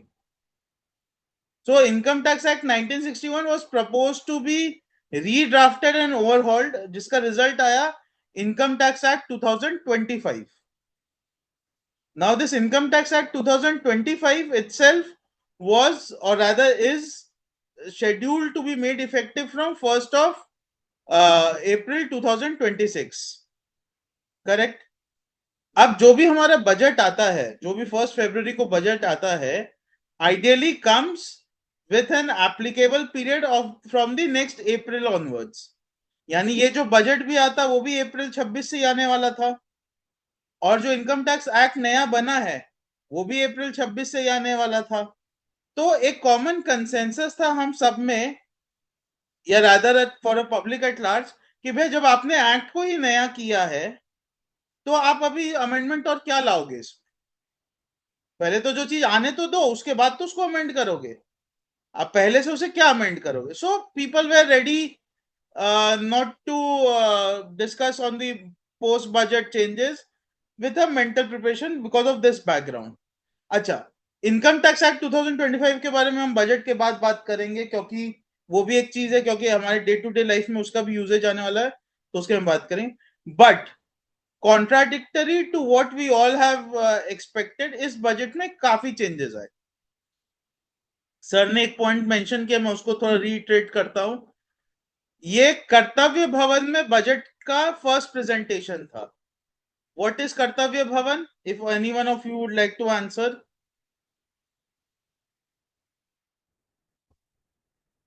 हमारे ऑनरेबल एफएम ने वर्ड यूज किया था, this is the first budget in the Kartavya Bhavan. Yes. So what is this Kartavya Bhavan? Nothing but the new building of the parliament. ठीक है ना? तो उन्होंने इस बेसिकली पूरे, हर बार क्या होता है ना, हमारी ऑनरेबल एफएम एक थीम लाती है बजट के साथ। तो इस बार बजट का थीम था द 3 पिलर्स और द 3 कर्तव्यस। क्या वो था? मैं रीड आउट कर देता हूं।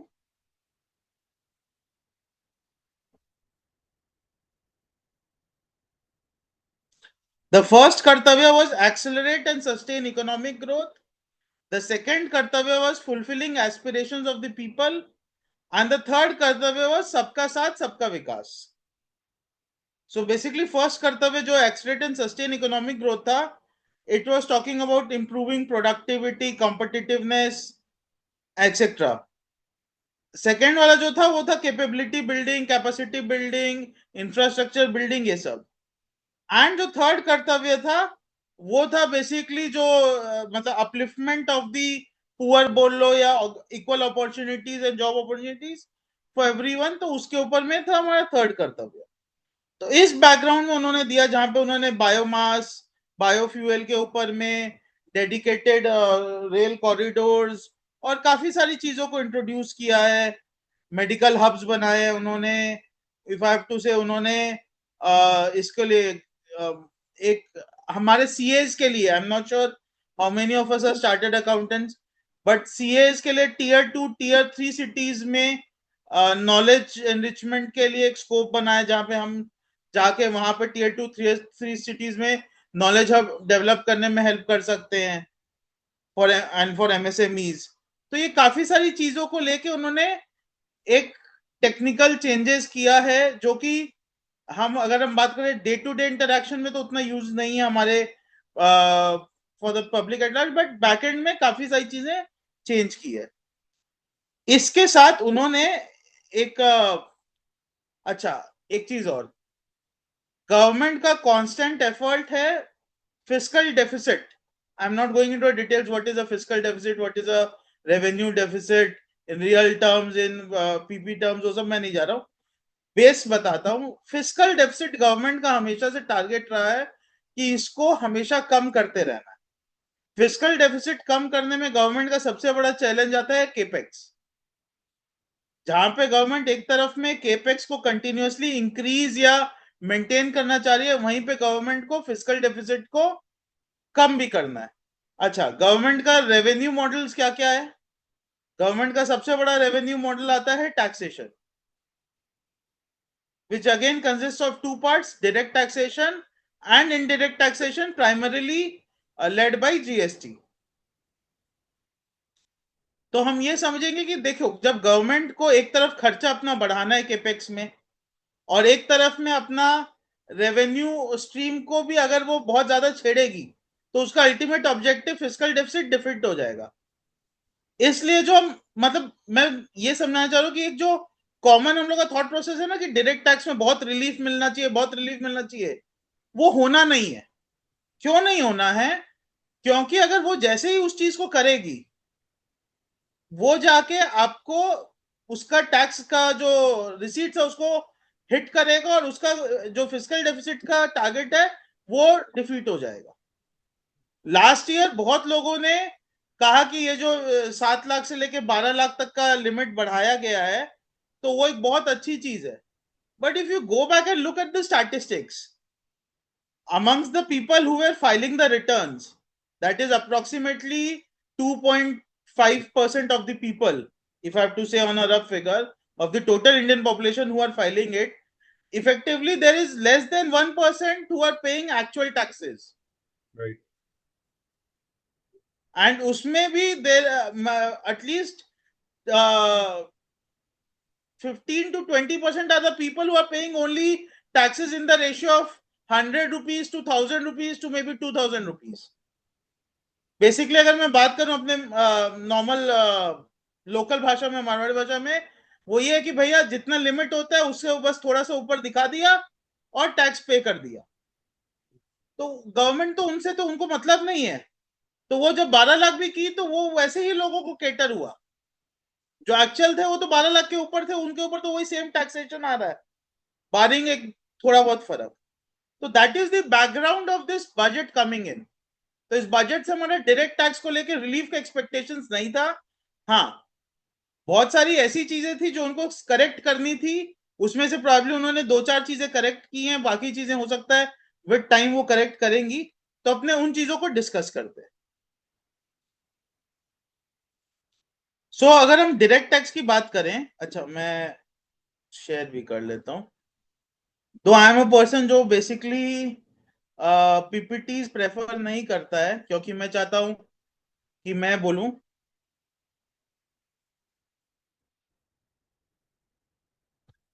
बट आई थिंक ये सबको दिख रहा है। Just if someone can confirm कि ये दिख रहा है कि नहीं दिख रहा है। दिख रहा है, विजिबल है। चलो, तो पहला चीज जो आईटीआर रिलेटेड चेंजेस आया है, हम सब आईटीआर भरते हैं, हम सबको पता होगा कि आईटीआर भरने का एक टाइम पीरियड होता था। नॉर्मल टाइम पीरियड तो जो जुलाई या सितंबर अक्टूबर होता था या नवंबर होता था, जिनका भी ट्रांसफर प्राइसिंग लगता है, एक वो ड्यू डेट के बाद हम उसको रिटर्न को रिवाइज या बिलेटेड रिटर्न फाइल कर सकते थे। उसका टाइम लिमिट होता था दिसंबर तक का। ठीक है, अब इस पीरियड को बढ़ा दिया गया है, बट सिर्फ और सिर्फ रिवाइज रिटर्न के लिए। यानी बिलेटेड रिटर्न अब भी हम दिसंबर तक ही फाइल कर पाएंगे, बट हम रिटर्न को रिवाइज मार्च तक कर पाएंगे। लेकिन नथिंग कम्स फॉर फ्री। हम एज इट इज हम बिलेटेड रिटर्न जब फाइल करते थे तो हमें एक 234F का फी देना पड़ता था। अब अगर हमको दिसंबर का रिटर्न रिवाइज भी करना है, चाहे वो बिलेटेड रिटर्न रिवाइज करे चाहे वो नॉर्मल रिटर्न रिवाइज करें, उसके ऊपर एक और फी देना होगा 234I का, which is another 1000 and 5000 as the case में भी। यानी अज्यूम करिए अगर आपने एक रिटर्न बिलेटेड फाइल किया, यानी बिटवीन से अक्टूबर टू दिसंबर, और उसको बाद में जनवरी में रिवाइज करना चाहते हैं, तो आपके ऊपर डबल फी लगेगा। ठीक है, अच्छा, एक कंसेप्ट है अपडेटेड रिटर्न। ये समझ लीजिए, updated return, if someone of you are not following, is a boon given by the government to us. क्या होता था, हमने एक साल में रिटर्न फाइल कर दिया, रिटर्न फाइल कर देने के बाद हमारा टाइम लिमिट रिटर्न फाइल करने का खत्म हो गया। अब क्या होता था, गवर्नमेंट को कोई भी मिस्टेक मिल रहा है, जैसे हमने कोई बोगस पॉलिटिकल डोनेशन ले लिया या कुछ और ऐसा बोगस डिडक्शन ले लिया या बोगस क्लेम कर लिया, तो वो हमें उसका एक शो कॉज टाइप का करती है। अब क्योंकि रिटर्न तो हम चेंज कर नहीं सकते हैं, तो या तो गवर्नमेंट के पास ऑप्शन है हम असेसमेंट करें। अगर गवर्नमेंट असेसमेंट करेगी, यानी स्क्रूटनी जिसको हम नॉर्मल लैंग्वेज में बोलते हैं, तो हमारे ऊपर इंटरेस्ट भी लगेगा, पेनल्टी भी लगेगी, दोनों चीज लगेगी। अब क्या है, गवर्नमेंट आपको ऑप्शन देती है कि आप अपडेटेड रिटर्न फाइल कर दो। हाँ, उसमें आप अपना टैक्स इंपैक्ट का कुछ एक सर्टेन पोर्शन 25% या 50%, 60%, 70%, उसको आप एक्स्ट्रा दे दो और आप रिटर्न अपडेटेड फाइल कर दो, I will consider that return now. But ये रिटर्न अब क्या गवर्नमेंट ने कर दिया, पहले आपका अगर असेसमेंट का नोटिस आ गया है तो आप ये वन अपडेटेड रिटर्न फाइल नहीं कर सकते थे, यानी असेसमेंट का नोटिस आ गया तब तो आपका असेसमेंट में एडिशन होगा और पेनल्टी भी मतलब इनिशिएट होगी या in most of the cases apply भी होगी। बट अब गवर्नमेंट ने कहा कि इन केस ऑफ री असेसमेंट है, जहां पे इनकम एस्केपिंग असेसमेंट होता है, मोस्ट ऑफ द केसेस जहां पे होता है, वहां पे अब आप नोटिस आने के बाद भी सुओ मोटो डिक्लेयर कर सकते हो अपना वो जो भी आपको लगता है कि जो मिस हो गया या जो गवर्नमेंट बोल रही है कि आपने मिस्टेक किया है, उसको आप अपडेटेड रिटर्न में मान लो, उसके ऊपर टैक्स दे दो और मैं इसके ऊपर में फिर और कोई पेनल्टी या कुछ भी नहीं करूं।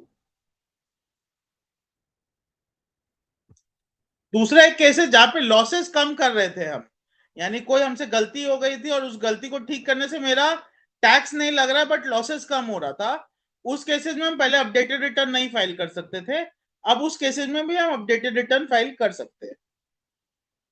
अच्छा, कुछ एक चेंजेस जगहों पे आईटीआर का ड्यू डेट चेंज हुआ है, ये हम लोग सब क्योंकि हमारे या तो बिजनेस होगा या हम खुद का इंडिविजुअल आईटीआर फाइल करते होंगे, तो ये एक चीज है जो हमारे नॉलेज में रहनी चाहिए। तो पहले क्या ड्यू डेट्स होते थे, जुलाई होता था, अगस्त सॉरी जुलाई होता था, सितंबर अक्टूबर होता था और नवंबर होता था। एनीवन विल से कि अक्टूबर और जुलाई कब कब होता था?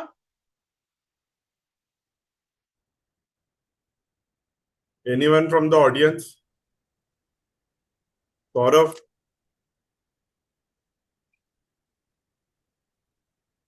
चलिए कोई दिक्कत नहीं, लेट मी ओनली से अक्टूबर तब होता था जब हमारा कोई भी लॉ में ऑडिट हुआ करता था, ऑडिटेड अंडर एनी लॉ, तो फिर मेरा जुलाई अक्टूबर होता था, अदरवाइज मेरा जुलाई होता था। अब इसमें एक और डेट बीच में ला दिया गया, यानी इसको स्टैगर कर दिया गया जुलाई वाले रिटर्न्स को बिटवीन जुलाई एंड अगस्त, ठीक है ना। जुलाई और अगस्त में क्या डिफरेंस है, यानी अगर आपका बिजनेस इनकम है और ऑडिट नहीं हो रहा है तब तो आपका अगस्त हो जाएगा और नॉन बिजनेस इनकम के केसेस में आपका जुलाई रह जाएगा। यानी जो पहले जुलाई में दो केसेस थे, मतलब जिनका नॉन ऑडिट सारे इसमें आते थे, अब नॉन ऑडिट में दो चीज देखनी है, नॉन ऑडिट में आपका बिजनेस इनकम है कि नहीं है या नॉन बिजनेस इनकम वाली फाइल है। अगर बिजनेस इनकम है और ऑडिट नहीं हो रही है तो जुलाई की जगह अगस्त, और बाकी अगर और कोई भी इनकम है और ऑडिट नहीं हो रही है तो फिर आपका जुलाई रह जाएगा और जो अक्टूबर है वो एज इट इज रह गया। क्लियर है?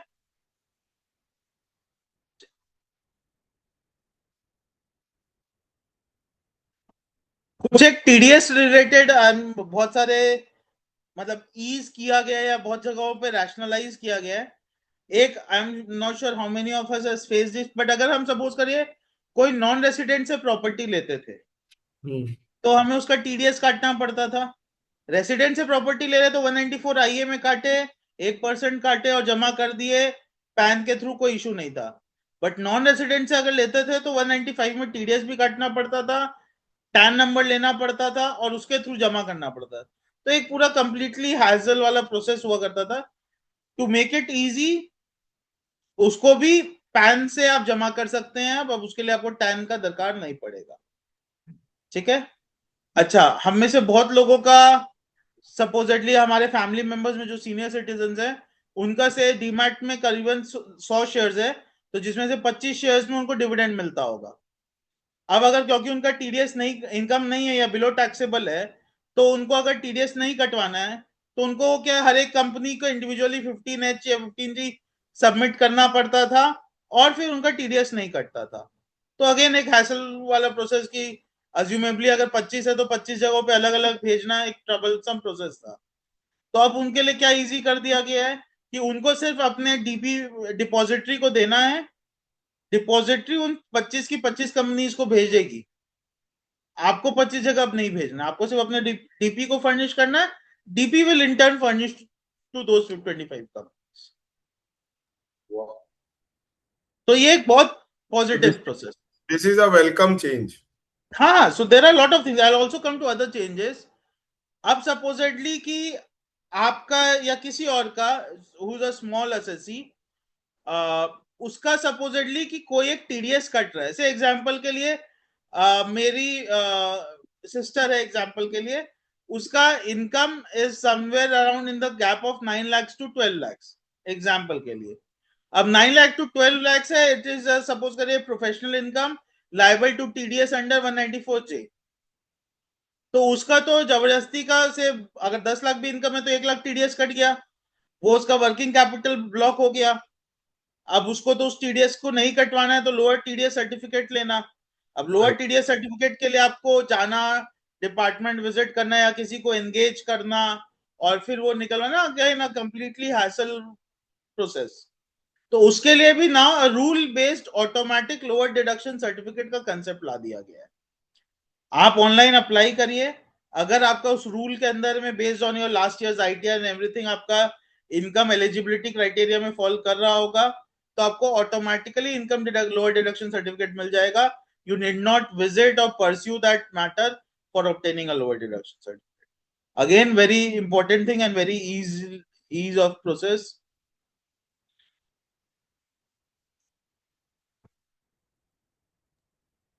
एक टीडीएस का मैन पावर सप्लाईज पे होता था तो कंफ्यूजन रहता था, कोई भी कंपनी मैन पावर का कॉन्ट्रैक्चुअल सप्लाईज कर रही है तो उसका टीडीएस 194C या 194J में कटेगा, तो वो क्लैरिफाई हो गया।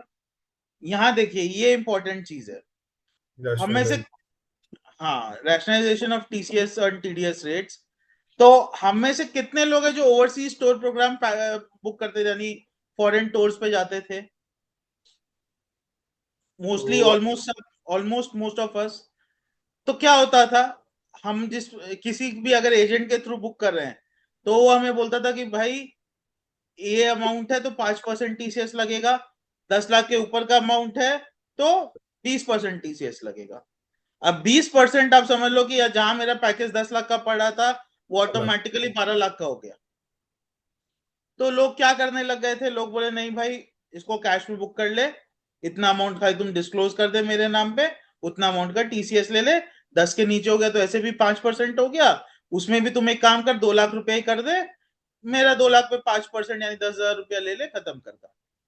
प्रैक्टिकल है, प्रैक्टिकल इसलिए क्योंकि मैं भी खुद वैसे ही करता था, तो छुपाने का क्या बात। अब क्या हुआ ये चीज, मैं क्या मतलब एक चीज बोलना भूल गया कि हमसे ज्यादा होशियार निर्मला ताई है। क्यों? क्योंकि हम लोग जो चीज करते हैं ना वो उनके पास पहले पहुंच जाती है, तो उनको समझ में आ गया कि ऐसा चीजें हो रही है।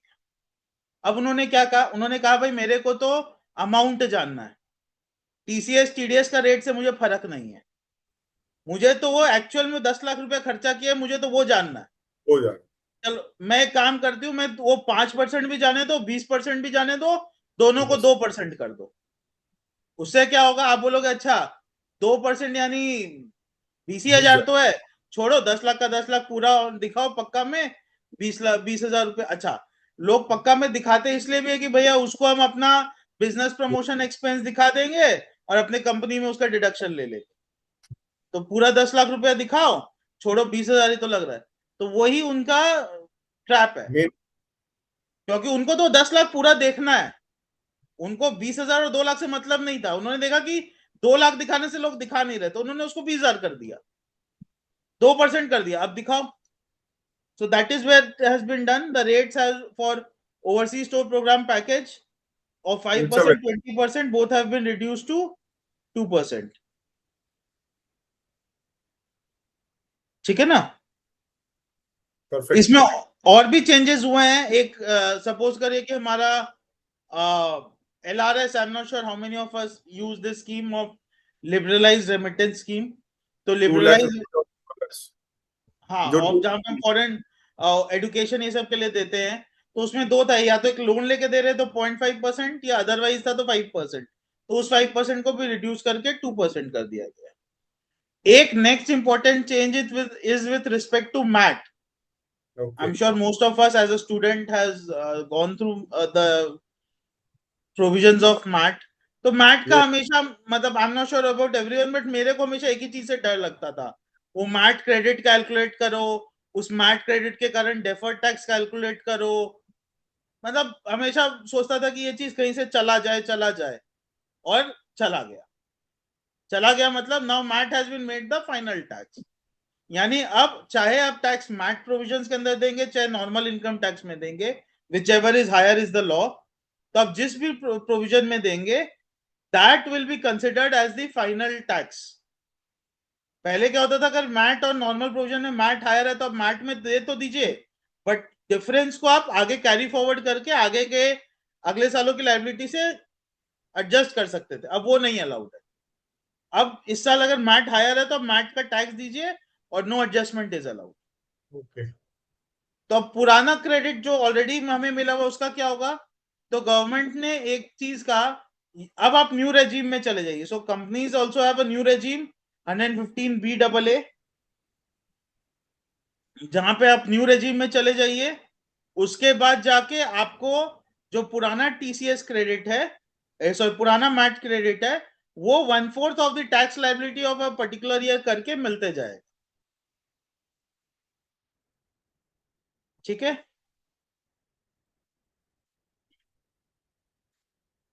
ये ओल्ड रेजिम में जो रह जाएगा उसको मैट क्रेडिट मिलेगा ही नहीं, उसके लिए तो मैट खत्म हो गया, खाली मैट टैक्स देते जाओ, फाइनल टैक्स और खत्म। न्यू रेजिम में आप चले जाओगे तो उसमें मैट लगता नहीं है, बट जो पुराना मैट क्रेडिट है वो आपको आपके नॉर्मल इनकम टैक्स लायबिलिटी से एडजस्ट होके मिलते जाएगा। सेट ऑफ होते जाए। हाँ, कितना अमाउंट सेट ऑफ होगा? जो भी जिस साल की टैक्स लायबिलिटी होगी उस उसका हिसाब अप टिल 25% और the available MAT credit whichever is lower. whichever. Clear है? Fair है। नेक्स्ट में आते हैं हम बाई बैक। ये लास्ट ईयर मैंने कम से कम 50 सेशनों में बोला था। पहले तो आप देखिए बैकग्राउंड समझिए अगेन। बैकग्राउंड क्या था कि बाईबैक आज से कुछ सालों पहले तक किसको टैक्स देने की लायबिलिटी थी? कंपनी को। यानी जो कंपनी बाईबैक कर रही है वो उसके ऊपर टैक्स देती थी, शेयर होल्डर के हाथ में वो पूरा पूरी एग्जेम्प्ट होता था। अब इसका क्या हुआ? इसका रॉन्ग यूटिलाइजेशन होने लग गया। कैसे रॉन्ग यूटिलाइजेशन होने लग गया? क्योंकि कंपनीज के हाथ में बाईबैक टैक्सेशन में एक लूप होल था, तो कुछ सीएस ने उसको लूप होल को आइडेंटिफाई किया और बाईबैक को यूज करने लग गए as a mechanism to pass on the money to its shareholders tax free of the company, to pass it on to the shareholders tax free. तो वो सब चीजों को देखते हुए उन्होंने बाईबैक के ऊपर टैक्सेशन ला दिया। सो टैक्सेशन ला दिया, वहां तक ठीक था, बट उन्होंने क्या गलती की लास्ट जब ये टैक्सेशन को लाया गया? उन्होंने कहा कि भैया मैं बाईबैक पे टैक्स तो लगाऊंगा या लगाऊंगी, लेकिन पूरा का पूरा जो रेवेन्यू है, यानी जो भी आपको बाईबैक में अमाउंट मिल रहा है, will be taxed as deemed dividend under income from other sources, और इसका कॉस्ट को मैं आपको उससे लेस नहीं करने दूंगा। Cost will be reduced from capital loss, cost will be taken as a capital loss. Capital loss is not allowed to be set off against income from other sources. तो वो तो आपकी, मैं मानूंगी कभी और कैपिटल गेन होगा तो allow होगा, नहीं तो वो गया। So this entire provision of bringing back the buyback taxation was ultra wise and non-constitutional. आप किसी का इनकम पे टैक्स लगा रहे हो और उसके अगेंस्ट जो उसका खर्चा हुआ है उसको नहीं अलाउ करके, this is not the intent of the law and can never be the intent of the law. तो इस साल में उन्होंने उसको ठीक किया और बोला कि नहीं, अब जो प्रोसीड्स है वो भी कैपिटल गेन में जाएगी, कॉस्ट भी कैपिटल गेन से लेस हो जाएगा, नेट पे ही आपको टैक्स देना है। लेकिन अब इसमें भी उन्होंने एक लेकिन ला दिया। क्या लेकिन लाया उन्होंने? लेकिन ये लाया कि भाई अगर आप प्रमोटर कैटेगरी के तब तो आप इसको यूज करेंगे, आज के दिन भी 12.5% टैक्स देके अगर पैसा मेरा कंपनी का मेरे हाथ में आ जाता है तो हम ले लेंगे। हम क्यों कंपनी से रेम्यूनरेशन लेंगे, क्यों कुछ और लेंगे जिसमें मेरा 30% टैक्स लगता है?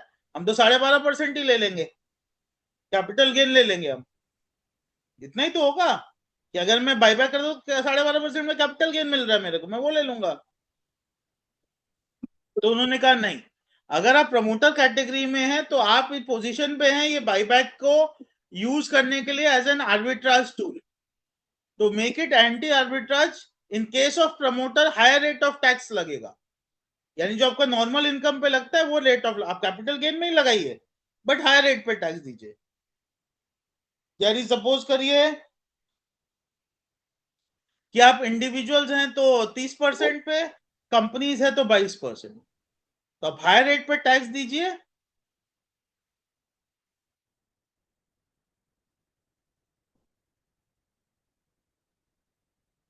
चलिए, तो ये बायबैक का टैक्सेशन हो गया।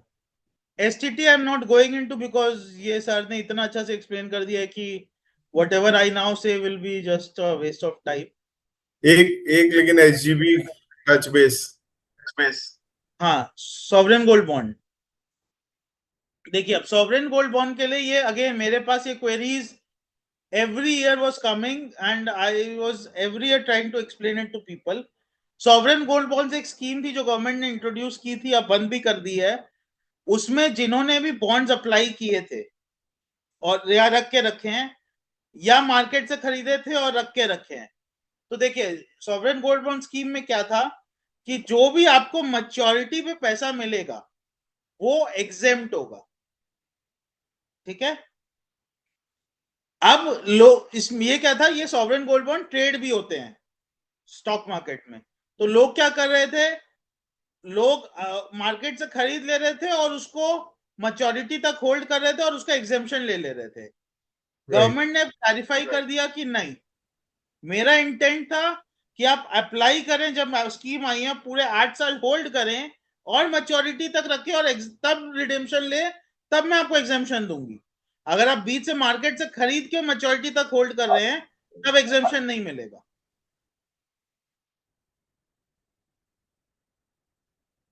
क्लियर है? तो यस, ये चीज क्वेश्चन दो, मेरा ओपिनियन पहले भी ये था, मैं लोगों को जब एडवाइस किया मैंने तब उनको यही कहा कि भैया intent is to hold it for 8 years, otherwise it will not be allowed.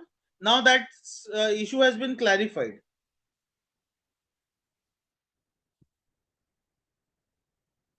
ये एक बहुत इंपॉर्टेंट है, foreign asset disclosure scheme for small taxpayers. I am again not sure if you guys want to elaborate on this. हम में से किसी के या हमारे किसी रिलेटिव्स के फॉरेन में एसेट्स होंगे या फॉरेन से इनकम आती होगी, so this clause is basically applicable जो कि इंडिया में रेसिडेंट है। तो जो इंडियन रेसिडेंट्स है उनका ग्लोबल इनकम टैक्सेबल है, उनको अपने आईटीआर में हर एक फॉरेन इनकम को भी डिस्क्लोज करना है और फॉरेन एसेट्स को भी डिस्क्लोज करना है। अगर आप फॉरेन इनकम या फॉरेन एसेट्स को अपने आईटीआर में नहीं डिस्क्लोज करते हो तो आपके ऊपर 2 तरफा पेनल्टी लगती है। एक तो नॉन डिस्क्लोजर की which is 10 lakh rupees per year, और एक वैल्यू वाइज पेनल्टी जो कि उस एसेट का एक परसेंटेज भी होता है और प्लस पेनल्टी भी लगती है, अलग अलग चीजें। अब आई am not going into the technical details of the penalty, but now इसके ऊपर काफी ज्यादा गवर्नमेंट ने स्ट्रिक्ट एक्शंस लिए थे in the past few years, और देखा गया कि काफी जिसको बोलते हैं ना वाइड स्प्रेड नॉन कंप्लायंस है, maybe because of lack of information और lack of compliance knowledge and things like that. So government has brought in a one time disclosure scheme. उन्होंने कहा भैया अगर आपके पास 6 महीने की विंडो में दूंगी, 6 महीना will start obviously when this scheme becomes effective, तो मैं 6 महीने का आपको विंडो दूंगी, उस 6 महीने में आप डिस्क्लोज कर दो तो मैं आपको उसके बाद का कोई भी एक्शन में इन्वॉल्व नहीं करूंगी। हाँ, लेकिन कुछ एक आपको अमाउंट देना पड़ेगा as a part of disclosure scheme. क्या अमाउंट है? अगर आपका इनकम है फॉरेन इनकम जो आपने डिस्क्लोज नहीं किया बट उसके ऊपर टैक्सेस ड्यूली पेड है इन दैट फॉरेन कंट्री जिसको आपको यहाँ पे क्रेडिट मिलना था, तो अगर टैक्सेस ड्यूली पेड है तब आप सिर्फ 1 लाख रुपया पेनल्टी दो against non disclosure and your disclosure will be deemed valid. But अगर आपका कोई फॉरेन एसेट था जो आपने डिस्क्लोज नहीं किया, then you have to pay 30% of the fair market value of that asset towards tax and 30% of the fair market value of that asset towards penalty and interest, यानी total 60%। Quite steep. नहीं, it's not steep. If you see, अगर मेरे को आज से 10 साल पहले का है, मैंने अज्यूमिंग कि मैंने उसको अनडिस्क्लोज इनकम से या अनडिस्क्लोज सोर्सेज से वो लिया है, तो मेरा तो आज के दिन में 6 साल का तो ब्याज ही हो जाता है ना 70-80%। तो सो 60% is not steep at all, and considering कि वो आपको आगे आने वाले प्रोसिक्यूशंस और ये सब से कंप्लीट रिलीफ दे रही है। 60% might sound steep because वो आपको अभी आउटफ्लो में देना पड़ेगा, but otherwise it's not steep. Motor accident compensation में अगर आपको इंटरेस्ट मिल रहा है तो वो एग्जेम्प्ट होगा, नॉट अ बिग डील। ये एक पॉइंट है, बहुत टेक्निकल है। Again if anyone would like to, अपने से कोई है जो डायरेक्ट टैक्स लॉ की प्रैक्टिस करता है या डायरेक्ट टैक्स से एनी वे कनेक्टेड है? क्योंकि अदरवाइज मैं इसको बहुत सिंपल वे में समझाऊंगा, बहुत ज्यादा डीप नहीं जाऊंगा, बिकॉज ये एक बहुत टेक्निकल पॉइंट है, बहुत इंपॉर्टेंट है। अगर कोई भी एक direct, like I am into search seizure, I am into litigations, I am into advisory, तो हमारे लिए बहुत इंपॉर्टेंट पॉइंट है। But otherwise for a normal course of businessman या normal course of person of interest also ये उतना important नहीं है। तो मैं उसी हिसाब से समझाता हूँ, अज्यूमिंग कि हम में से कोई भी एक कंसल्टेंट नहीं है फॉर डायरेक्ट टैक्स। एक कंसेप्ट चल रहा था, I am not sure how many of you are aware of this, जो भी इनकम एस्केपिंग असेसमेंट होता है, यानी 148 का असेसमेंट होता है, उसका इनिशियल नोटिस हमारा लोकल जुडिशनल असेसिंग ऑफिसर देता था, और फिर वो असेसमेंट फेसलेस होता था। So this faceless scheme was brought in 2021, जहां पे बोला गया कि सारे असेसमेंट सबसे फेसलेस होंगे, no more going to the person, even you will not know कि कौन असेसमेंट आपका कर रहा है। आपका असेसमेंट कलकत्ता का, दिल्ली में हो रहा है, पंजाब में हो रहा है, लुधियाना में हो रहा है, बैंगलोर में हो रहा है, चेन्नई में हो रहा है, not be knowing it. But उसका जो इनिशियल नोटिस है वो आपका जो कलकत्ता का ऑफिसर है वही देगा। तो और स्कीम में लिखा हुआ था कि वो फेसलेस जो ऑफिसर है वही नोटिस भी देगा। तो इसको लेके एक ट्रूथ था, इसको लेके various assessees have gone into high court and even supreme court कि भैया जो हमारा इनिशियल नोटिस है वो भी एज पर स्कीम वो फेसलेस ऑफिसर को ही देना चाहिए, बट हमारा तो लोकल ऑफिसर दिया है इसलिए वो नोटिस ही इनवैलिड है। तो अब गवर्नमेंट ने साइलेंटली क्या किया है, अपने एक्ट को अमेंड कर दिया और बोला है कि भैया नहीं, रिट्रोस्पेक्टिव इफेक्ट से मैं मानूंगा कि it was always the local assessing officer जिसको नोटिस देना था। It was always deemed to have been issued by the local AO. तो ये जितना डिस्क्रिपेंसीज या डिस्प्यूट है उसने अपने तरफ से उसको सेटल कर दिया अपने फेवर में सुओ मोटो की भैया मैं तो मान ही रहा हूं शुरू से कि यही था, आप जो सोच रहे हो वो गलत है, जबकि लॉ में क्लियरली लिखा हुआ है कि फेसलेस वाले को करना है। बट उसने कहा कि नहीं, नहीं मैं नहीं मानता, मैं तो हमेशा से मान ही रहा हूं कि ये। तो again this will be subjected to further litigations. ऐसे ही डिन का इफेक्ट भी क्योर किया गया कि अगर डिन नहीं भी तो मैं मानूंगा कि वो करेक्ट है, हमेशा से मानूंगा ये करेक्ट है। Again block assessments, I am not sure how many of us are aware of this. Income tax में जब सर्च होती है तो कंसेप्ट आया है ब्लॉक असेसमेंट, ठीक है ना। तो ब्लॉक असेसमेंट का अदर पर्सन, सपोज किसी एक पर्सन के यहाँ सर्च हुई है और वहां पे मिस्टर बी का पेपर मिला, तो पहले मिस्टर बी का भी पूरा ब्लॉक असेसमेंट होता था। अब उसको रैशनलाइज किया कि भाई मिस्टर बी का जिस साल का पेपर मिला उसका उसी साल का असेसमेंट होगा। दूसरा, इसका जो असेसमेंट का टाइमलाइन था कि 12 महीने में खत्म करना है, वो होता था एक पीओ करके कंसेप्ट है उससे, तो उसको स्टैंडर्डाइज किया गया। Again I am not going into the details, उसको स्टैंडर्डाइज किया गया। एक कुछ केसेस में जहां पे असेसमेंट और पेनल्टी ऑर्डर्स दो अलग अलग होते थे, अब बोला गया कि असेसमेंट और पेनल्टी ऑर्डर्स एक ही होगा। There will be no two different orders, the penalty will be initiated with assessment and will come as one single order. अगर आपको अपील करना है तो आपका जो पहले प्री डिपॉजिट वर्ड यूज किया गया, दो it's not technically pre deposit, but अगर आपको स्टे ऑफ डिमांड चाहिए तो पहले 20% पेमेंट करना होता था, अब आप 20% की जगह 10% पेमेंट कर दीजिए ऑफ योर डिमांड एंड आपको बाकी डिमांड पे स्टे मिल जाएगा। दूसरा, एक इम्यूनिटी मिलती थी पेनल्टी से। तो पहले वो दो पेनल्टी दो टाइप की होती है इनकम टैक्स एक्ट में, एक 50% एक 200%। तो 50% वाले पेनल्टी पे इम्यूनिटी मिलती थी, 200% पेनल्टी वाले पे इम्यूनिटी का प्रोविजन नहीं था। अब उसमें भी इम्यूनिटी का प्रोविजन ला दिया गया विद द कंसेप्ट कि आप 100% दे दो, बाकी 100% पे आपको इम्यूनिटी मिल जाएगी।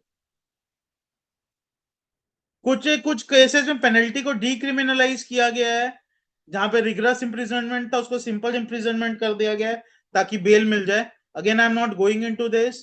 कुछ एक पेनल्टीज को फीस में कन्वर्ट कर दिया गया है, जैसे कि सपोज करिए आपका penalty for non filing of tax audit या penalty for non production of books of account, वो सबको फीस में कन्वर्ट कर दिया गया है। अच्छा, एक जो आपके अनडिस्क्लोज इनकम होती थी of the nature of undisclosed cash credit, ये सब उसका टैक्स रेट होता था 60%, तो उसको रिड्यूस करके 30% कर दिया गया है 115BEE का। तो लोग बहुत खुश हुए कि अच्छा टैक्स रेट कम हो गया है। बट सोचिए, इसका मैं आपको अदर पॉइंट ऑफ थॉट देता हूं। टैक्स रेट जरूर 60 से कम करके 30 कर दिया गया है, बट पहले जब टैक्स रेट 60 था तो उसके वो पेनल्टी फिक्स थी 10% ऑफ द टैक्स अमाउंट, यानी 60% का 6%, तो टोटल हो गया 66%। अब Right. 30% करने से इसके ऊपर 270A की पेनल्टी लगती है जो ऑटोमेटिक 200% है। तो 30% का 200% यानी 60%। तो पहले का 66% कम था, या अभी का 30 + 60 90% कम है, क्योंकि मोस्ट ऑफ द केसेस ये ऑटोमेटिक पेनल्टी में कन्वर्ट होती है। तो technical term is optional, penalty is optional, but in most of the cases it is automatic. तो एक्चुअली में कम नहीं किया गया, एक्चुअली में इसको बढ़ाया ही गया है। I'm not going into prosecution and all because that is again very technical. Crypto assets. Crypto में चेंज नहीं किया गया। क्रिप्टो में जो एक स्टेटमेंट, अच्छा ये भी हमारे लिए नहीं है, ये जो क्रिप्टो एक्सचेंजेस है जैसे वजीर एक्स, ये सब लास्ट ईयर उनको एक स्टेटमेंट फर्निश करना होता था उनके यहाँ पे जो भी ट्रांजैक्शंस हुए टू दी गवर्नमेंट, जो हमारे बाद में AIS ये सब में फ्लो करेगा। तो अगर वो नहीं करते हैं तो उनके ऊपर पेनल्टी लाई गई है 50,000 की। ठीक है ना? So this is not for us. हमारे लिए तो क्रिप्टो जो टैक्सेबल है फ्लैट, वैसे ही टैक्सेबल रहेगा। तो की टेक अवेज देखो यही है, the government is focusing more on voluntary compliances and MAT जैसा कुछ एक प्रोविजंस जो कि थोड़े से क्लमजी थे उसको थोड़ा सा स्टैंडर्डाइज और रैशनलाइज कर दिया गया है, TDS को कर दिया गया है। गवर्नमेंट चाह रही है कि हम चीजों को डिक्रिमिनलाइज करें, तो बहुत सारे प्रोसीड्यूरल डिस्प्यूट्स और ये सब को लिटिगेशन में क्रिमिनल इंपैक्ट को रिड्यूस कर दिया गया है। एंड ओवरऑल जो मैंने पहले भी कहा कि हम इस गवर्नमेंट से टैक्स में रिलीफ एक्सपेक्ट नहीं करेंगे, हम उनसे रिलीफ एक्सपेक्ट कर सकते हैं प्रोसीड्योर में, and that will also come in bits and pieces. Correct. अच्छा, अब मैं आ जाता हूं एक limited discussion of 5 minutes on income tax act 2025 also. तो ये हम में से बहुतों का क्वेश्चन होगा कि यार नया साल से नया एक्ट आ रहा है। एक्ट नया नहीं आ रहा है, it's just the same wine in the old bottle packaged in a new way. मैं बॉटल भी ओल्ड ही बोला हूं, मैं ये भी नहीं बोला same wine in a new bottle, same wine in an old bottle packaged in a new way. Package change हो रहा है बस. हाँ, लॉ भी पुराना है, लॉ का कंटेंट भी पुराना है, लॉ का डेफिनेशन भी पुराना है, खाली वर्डिंग्स अलग है या उसका प्रेजेंटेशन अलग है बस। कुछ एक जगह टेक्निकल चेंजेस है तो again I think that will not be a suitable thing to discuss है, but otherwise things are meaning. हाँ, अब क्या दिक्कत क्या होगी, हम में से सबको एक आइडिया, अच्छा 44AB का टैक्स ऑडिट होना है, तो वो 44AB नहीं अब 63 का टैक्स ऑडिट होगा। अच्छा, फॉर्म भरते थे 3CD, अब वो 3CD फॉर्म नहीं, वो कोई और फॉर्म होगा। तो वो सब चीजें चेंज है जो हमें कस्टम्ड होने में थोड़ा टाइम लगेगा, but apart from that as far as the essence of the law is concerned it remains the same which was in 1961. As of now it remains the same. So it was basically a redrafting and reclassification exercise, जहां पे जो act के sections बिखरे हुए थे उनको एक जगह ला दिया गया, उसको रीड्राफ्ट किया गया, लैंग्वेज को थोड़ा सिंपल किया गया फॉर अ कॉमन मैन, बस वही सब चीज किया गया, law remains the same. So that's it from my end. Thank you so much for having me. I hope I was able to add some value. Definitely, definitely. Now we are moving to the next session, that is rapid fire round, where I will be asking few questions from both our speakers. Rajiv sir, हाँ बेटे यही पे हूँ। पहला question आपके लिए है, budget 2026 bold और balanced? Balance. Ayush, next question for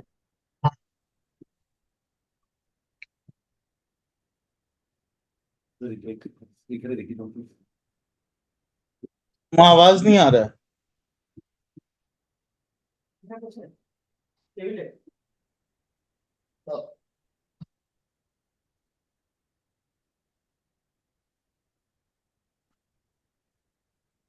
hello.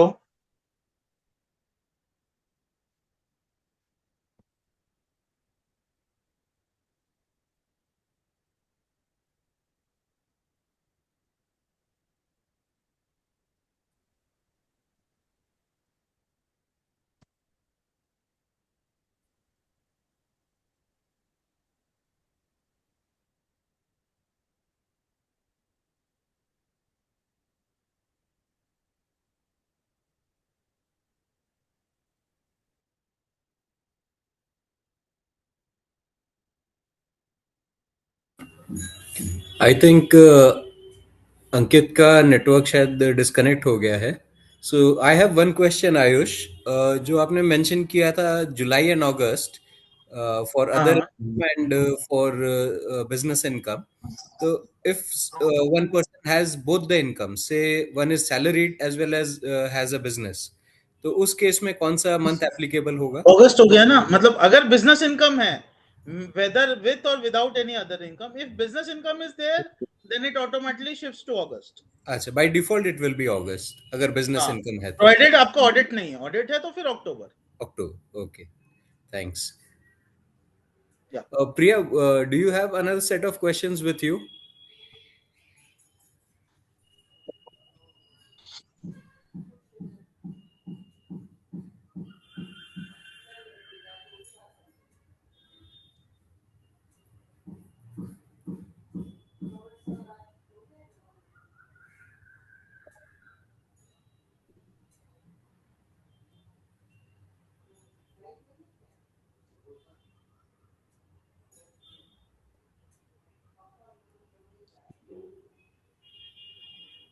Hello hello. Hello. या आयुष, जो क्वेश्चन था, तो द हाँ हाँ, budget tax change a neutral shift और स्टेलेथ increase. no, it is a neutral change because it is something which is not very means what you say widespread changes hai. It is more of on the technical grounds, so not much. Next question Rajeev sir आपके लिए. Middle class relieved और let down.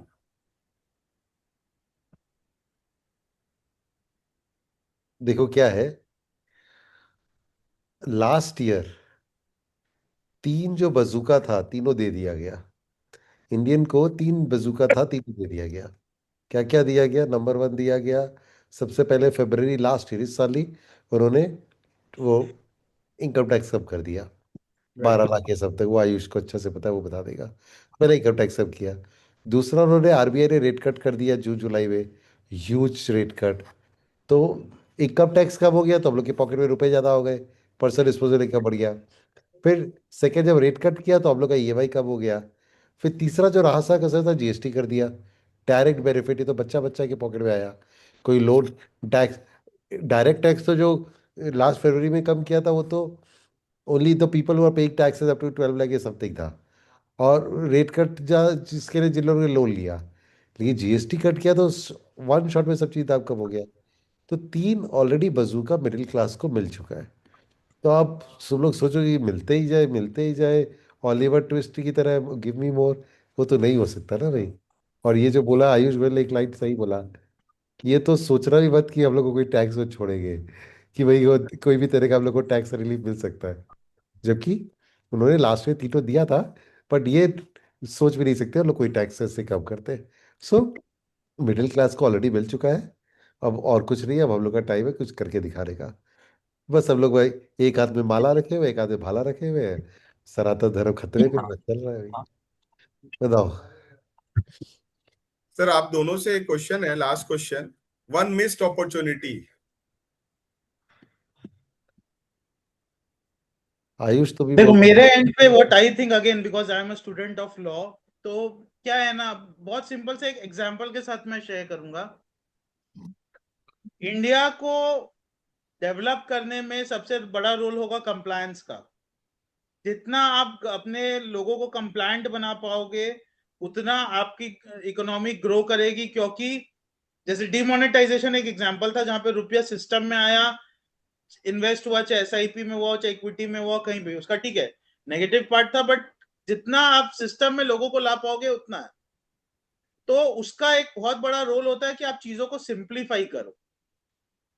तो आपके पास simplification, जब आपने एक इतनी बड़ी एक्सरसाइज की एक एक्ट को चेंज करने की, तो आपके पास बहुत बड़ा एक अपॉर्चुनिटी था बहुत चीजों को ठीक कर देने का, जो कि एक 1961 से रिडंडेंट चल रहे हैं. अब आपके पास एक, जैसे एग्जांपल लेता हूं फॉर इंडिविजुअल्स, ओल्ड रेजिम और न्यू रेजिम. तो आपके पास बहुत अच्छा ऑप्शन था कि ओल्ड रेजिम को पूरा पूरी हटा दो. जब आप सारा बेनिफिट न्यू रेजिम में दे रहे हो तो ओल्ड रेजिम को रखा क्यों, आप हटा दो. आप वो हटा दोगे तो 40 सेक्शन हट जाएंगे, बट नहीं, क्यों उन्होंने क्यों रखा है? क्योंकि उनके खुद के जो पार्लियामेंट्री डेली अलाउंसेज है वो ओल्ड रेजिम में एग्जाम्प्ट है, न्यू में नहीं है, तो इसलिए उन्होंने वो कंटिन्यू रखा। But these are the missed opportunities where they could have earned the trust of the people, they could have made them more compliant and moved towards a better developed society as far as compliances are concerned. So Check the basically, compliance corporate level. governance is the need of the hour. Check the compliance level of a developed country like UK, US, any country of that matter, जहाँ पे compliance level goes down as deep as more than 50% of the society. And India mein compliance level is what? Below 10%. So that shows the difference. Right. Sir, your views? देखो, हमको लगता है कि अगर उनको यही था कि भाई ट्रेडर लोग को और फाटका लोग को बंद करना है, तो उनको लॉन्ग टर्म इन्वेस्टर को दे देना चाहिए। फिर मैं बोल रहा हूँ, वी कैन नॉट एक्सपेक्ट। उनका बात है कि जब सब तरह का इन्वेस्टमेंट में कोई भी तरह लैंड हो, गोल्ड हो, उस पर इतना टैक्स मिलता है, तो स्टॉक मार्केट में भी वही होना चाहिए। लेकिन स्टॉक मार्केट डिफरेंट है as compare to rest. Whatever, ऐसे अगर उनको शॉर्ट टर्म करा था तो लॉन्ग टर्म इन्वेस्टर के लिए long term capital gain tax या एसटीटी फॉर डिलीवरी को थोड़ा कम कर देना चाहिए। कुछ लाना चाहिए था कि आदि लोग करते, otherwise it was okay.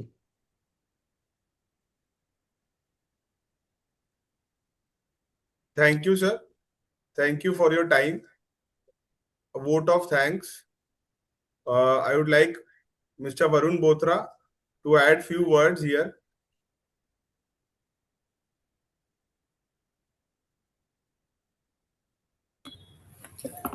Hello Rajiv sir, hello Ayush. I am Varun Bothra. Presently HBM Alumni Association में वाइस प्रेसिडेंट हूँ और हमारी एक कम्युनिटी है learning and development, which is basically focusing on overall skill enhancement, upliftment within the community, within the HBM family. तो ये हमारा second initiative था कि हम नॉलेज बेस को, स्किल को थोड़ा सा शेयर करें अपनी फैमिली के साथ, एंड इसीलिए ये प्रोग्राम ऑर्गेनाइज किया गया। So basically I am very thankful to Rajeev sir and Ayush both कि आपने टाइम निकाला हमारे लिए, हमारे इस प्रोग्राम के लिए, और अपने नॉलेज बेस को शेयर किया हमारी फैमिली के साथ। एंड आप दोनों से मैं एक्सपेक्ट यही करूंगा, थोड़ा लालची मैं भी हूँ राजीव सर, कि आपका सपोर्ट और आपका साथ हमारी एचवीएम फैमिली के लिए ऐसे ही बना रहे, और हम आपके स्किल्स को, आपके एक्सपीरियंस को, आपके नॉलेज को आगे भी अच्छे से यूटिलाइज कर पाए for the benefit of the HVM community. So एकदम मतलब हम थैंक तो यू। एकदम रेडी है। फ्यूचर में कभी भी दरकार पड़े, जैसे ये एआई के ऊपर है, इसके ऊपर हम आराम से सेशन ले सकते हैं। तो जो भी अच्छा अच्छा टॉपिक होगा, अगर हमारा मटेरियल प्रिपेयर होगा तो हम जरूर इस तरह का सेशन, कभी इतना लंबा नहीं लेंगे, आधी घंटा का ही लेंगे, लेकिन लेंगे जो। बिल्कुल बिल्कुल सर, हमारा मेन फोकस स्कूल स्टूडेंट्स को एंगेज करना है, and AI is one of the topics for that.